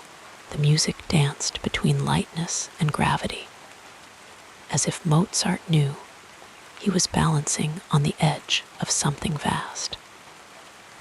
The audiences who first heard it were spellbound, though few could have guessed that its creator was already slipping away. And then there were the piano concertos, those radiant conversations between soloist and orchestra. His final one, the Piano Concerto number 27 in B-flat major, was written in the autumn of 1791. As the leaves turned and the air grew crisp, it is a piece of quiet elegance, tender and introspective, as though Mozart were looking back on all the joy and sorrow of his life with a gentle smile. When he performed it himself in Vienna that year, no one yet knew it would be his last public appearance at the keyboard. Yet even as he composed these luminous works, the world around him remained indifferent in ways that now seem impossible. He struggled with money, with patrons who came and went, with the fickleness of public taste. Vienna, the city that had once adored him, had moved on to newer wonders. But Mozart did not stop. He wrote letters, sought commissions, taught students, anything to keep the music flowing, and through it all, the melodies kept coming, as natural to him as breathing. When the stranger in gray appeared with the commission for the asterisk Requiem asterisk, it was as if fate had whispered in Mozart's ear. The piece consumed him. He worked feverishly, even as his body weakened, convinced that he was writing his own farewell. The asterisk Lacrimosa asterisk, that achingly beautiful movement, was the last thing he ever set to paper. When his friends sang it at his bedside, their voices must have trembled, not just with grief, but with awe at the music's unearthly beauty. After his passing, the world slowly began to realize what it had lost. His wife, Constance, devoted herself to preserving his legacy, ensuring that his works were performed, published, remembered. The asterisk Requiem asterisk, completed by his student France, Xaver Sousmayer, was performed in his memory, and those who heard it spoke of its power to move the soul. Over time, the music spread across cities, across countries, across centuries. And now, when you listen to Mozart, you are hearing something timeless. The laughter of asterisk Ein klein Nachtmusik asterisk, the solemn grace of his Ave Verum Corpus asterisk, the playful mischief of the marriage of Figaro asterisk, they are all still here, as fresh and alive as the day they were written. Scholars study his manuscripts. Musicians lose themselves in his phrases. And somewhere, in a quiet room, a child presses piano keys for the first time, discovering the magic he left behind. His influence is everywhere, woven into the fabric of music itself. Beethoven admired him. Chopin wept while playing his sonatas. And even today, composers speak of his genius with reverence. His harmonies taught the world new ways to feel. His melodies became part of our shared language. And though he left no grand tomb, no towering monument, his true memorial is the air itself, still humming with his notes. So as you rest tonight, let the thought of him linger in the quiet.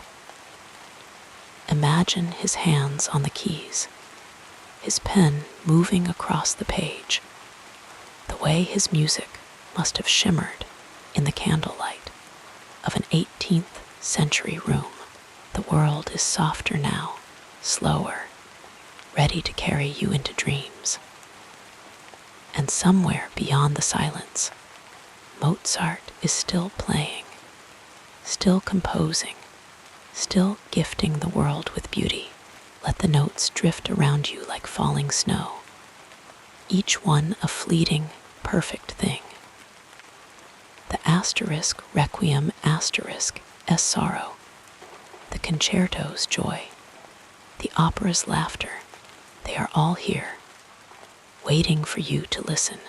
And as sleep draws nearer, know that this music will never fade. It is part of the night now, part of the stars, part of the quiet rhythm of your breathing.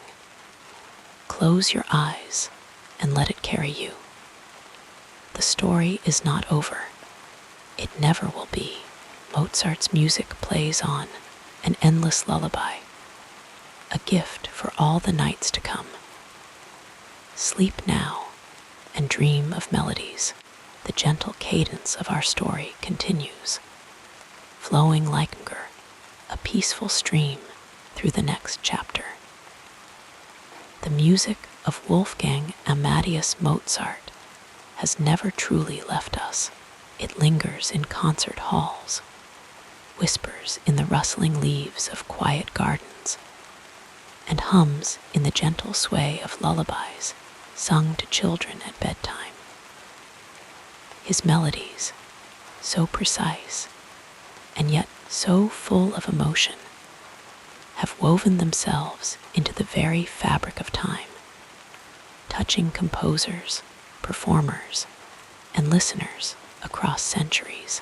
Even now, when the world feels heavy or restless, his notes rise like soft moonlight, offering comfort, clarity, and a quiet kind of joy.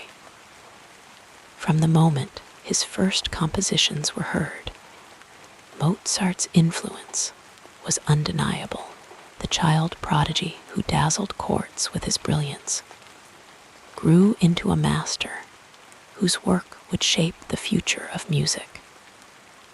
Composers who came after him, Beethoven, Chopin, Brahms, listened carefully to his structures, his harmonies, his effortless grace.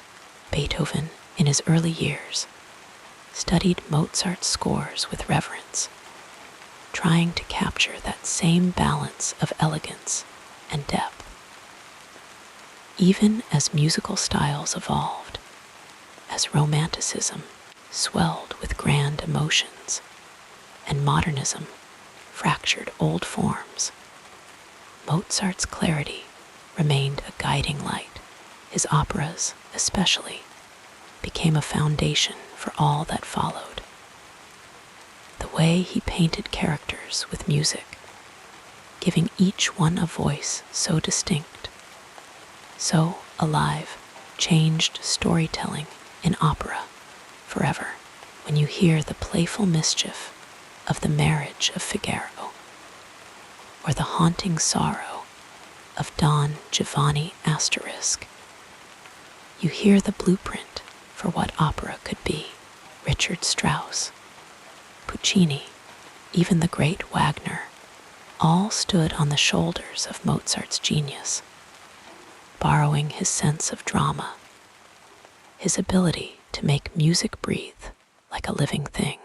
And it wasn't just composers who carried his legacy forward. Performers, too, found endless inspiration in his work.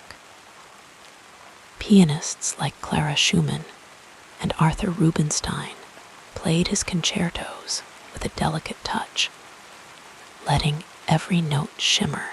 Conductors like Herbert von Karajan and Leonard Bernstein shaped orchestras around his symphonies, searching for the perfect balance between precision and warmth. Even today, young musicians learning their craft begin with Mozart, his sonatas, his minuets, because his music teaches purity of line, the importance of every single note. But Mozart's influence stretches far beyond the concert hall. His melodies have slipped into everyday life, into films, into advertisements, into the hum of a street musician's violin on a quiet afternoon. The opening bars of Asterisk Ein klein Nachtmusik are instantly recognizable, a fragment of beauty that needs no explanation. His Asterisk Requiem Asterisk, shrouded in myth and mystery, has underscored moments of deep emotion in movies, its solemn chords speaking where words cannot, even in the realm of science. His music has been studied for its mathematical perfection, its ability to calm the mind. Some say it can even make plants grow a little taller. Institutions around the world keep his spirit alive. The Salzburg Festival, held in his birthplace, fills summer nights with his operas, the same notes floating over the city where he once played as a boy. The Mozarteum University, founded in his honor, nurtures new generations of musicians, ensuring that his legacy is never forgotten. And in Vienna, where he spent his final years, his name is whispered in the same breath as the city itself, a symbol of art, of fleeting brilliance, of something too beautiful to last. Yet for all the grandeur of his legacy, there is something deeply personal in how Mozart touches us. A mother singing Twinkle, Twinkle, Little Star Asterisk, a melody he once wove into playful variations to her child at night, a student exhausted from study, letting a piano sonata drift through the room like a balm. A couple dancing at a wedding to the strains of the marriage of Figaro Asterisk. Laughter mingling with music that has outlived centuries. His work is not locked away in history. It breathes. It adapts. It finds new meaning in every listener's heart. Some have challenged his perfection, of course.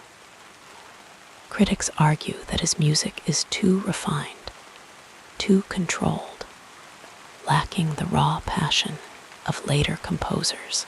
But those who listen closely hear the fire beneath the surface, the minor key shadows in Don Giovanni Asterisk, the aching longing in the Asterisk Requiems, Lacrimosa. Mozart was no mere craftsman. He was a poet of the soul, capturing every shade of human feeling with notes instead of words. And so his music endures, not as a relic, but as a living force. Jazz musicians improvise over his themes, finding new rhythms in old melodies. Electronic artists sample his harmonies, blending the 18th century with the 21st. Even in video games and animated films, his tunes appear, a fleeting gift to ears that might not even know his name. Perhaps that is the true magic of Mozart, his ability to speak without words, to cross time and place and language. A child who has never heard of him will still smile at the playful bounce of the magic flute asterisk. A grieving heart will still find solace in the asterisk requiem's gentle plea for peace. His music is not bound by era or tradition. It is simply beautiful, simply human. As you drift toward sleep tonight, let his notes surround you once more. Imagine them as stars, distant but constant, lighting the darkness with their quiet glow. The world moves on, centuries pass, but Mozart's melodies remain unchanged, undimmed. They are there in the rustle of sheets, in the slow sigh of breath, in the space between wakefulness and dreams. And so the lullaby continues, as it always has. Notes rise and fall, weaving through time, carrying with them the joy, the sorrow, the boundless creativity of a man who once filled the world with music. Sleep now, and let his songs cradle you. The story is not over. It never will be.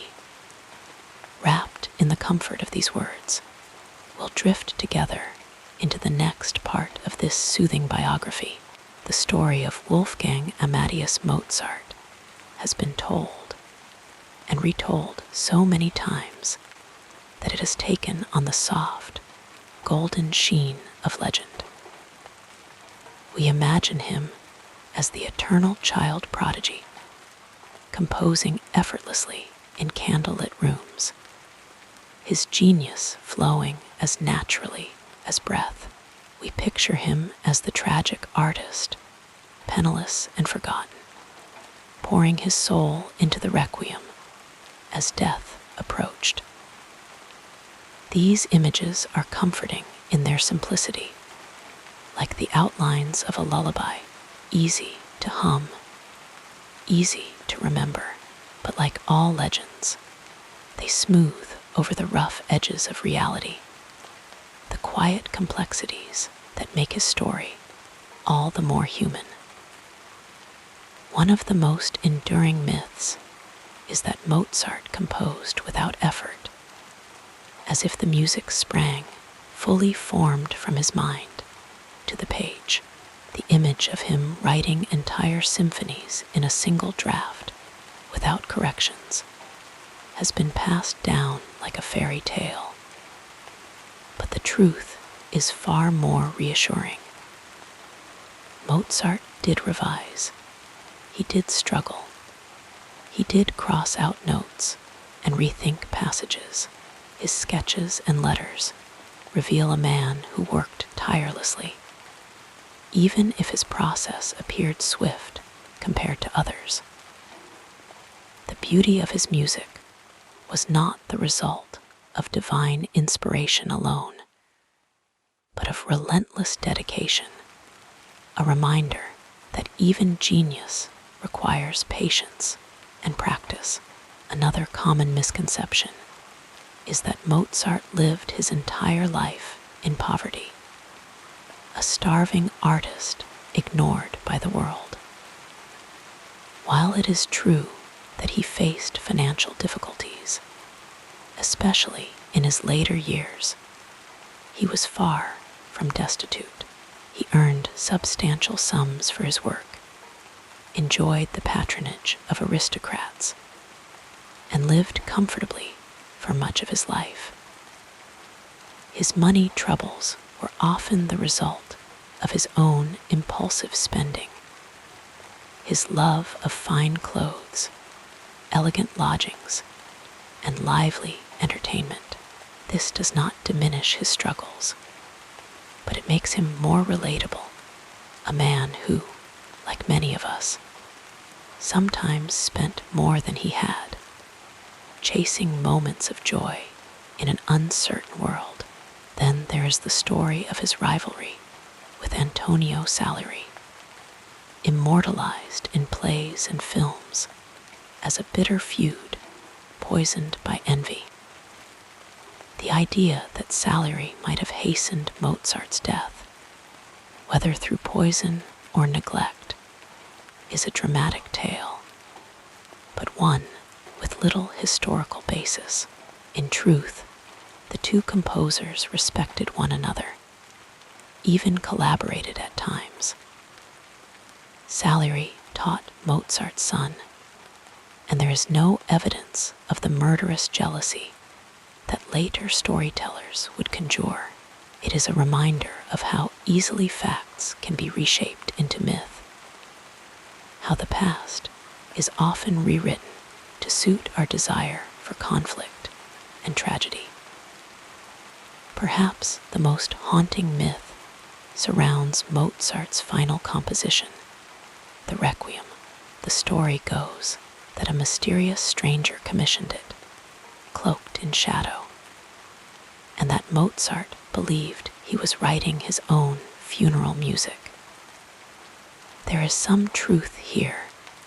The commission was indeed anonymous, arranged by a nobleman who wished to pass the work off as his own, and Mozart, ill and exhausted, did feel a strange foreboding as he worked on it.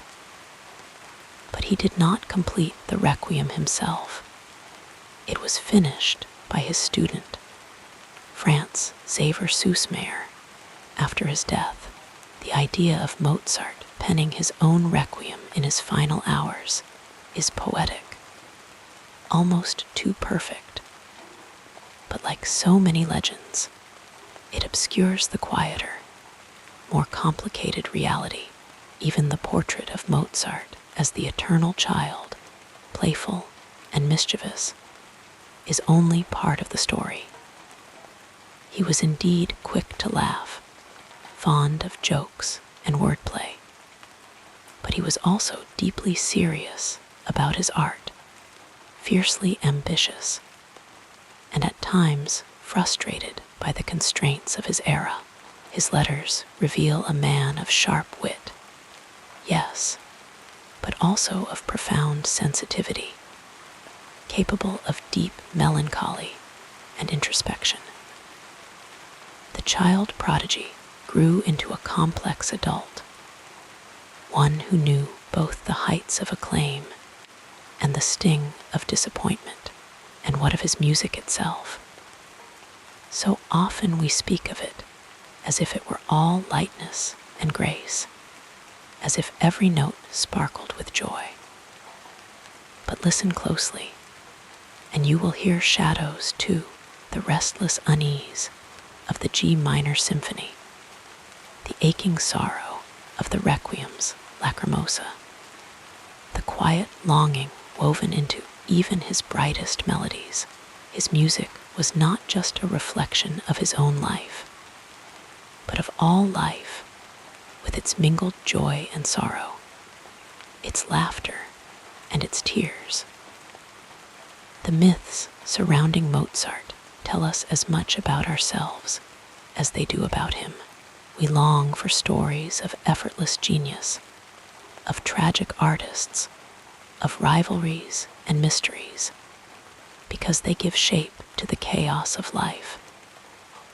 But the truth is richer, quieter, more comforting in its humanity. Mozart was not a myth. He was a man who loved, who struggled, who created beauty not in spite of his imperfections, but through them. So as you drift toward sleep tonight, let go of the legends, the simplified tales. Instead, imagine a man sitting at a cluttered desk, ink staining his fingers, crossing out a note, and trying again. Picture him laughing with friends at a tavern, or fretting over an unpaid bill, or humming a new melody as he walks the streets of Vienna.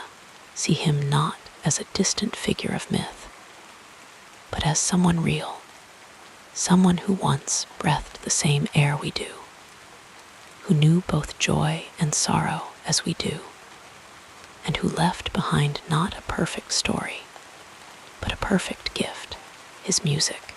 And that music remains, as alive now as it was then, waiting for you whenever you need it. In the quiet of the night, in the space between thoughts, it is there, gentle, unchanging, eternal. Let it carry you now, as it has carried so many others, into the soft embrace of sleep. Now, as we continue our gentle journey through this remarkable life, let us explore the next chapter as we reach the end of our gentle journey through the life of Wolfgang Amadeus Mozart. Let us pause and reflect on the quiet truth behind the legend. His story is not one of effortless perfection, nor of a divine being untouched by the struggles of ordinary life. Instead, it is the story of a man who lived fully, who loved deeply, who faced hardship with resilience, and who, through it all, left behind a gift that continues to soothe, inspire, and comfort us even now.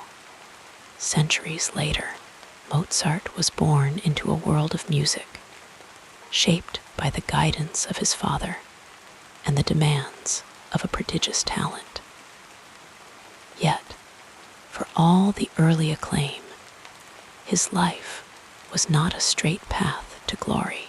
There were moments of triumph, standing before emperors, composing masterpieces that would outlive him, but also moments of doubt, financial strain, and personal loss.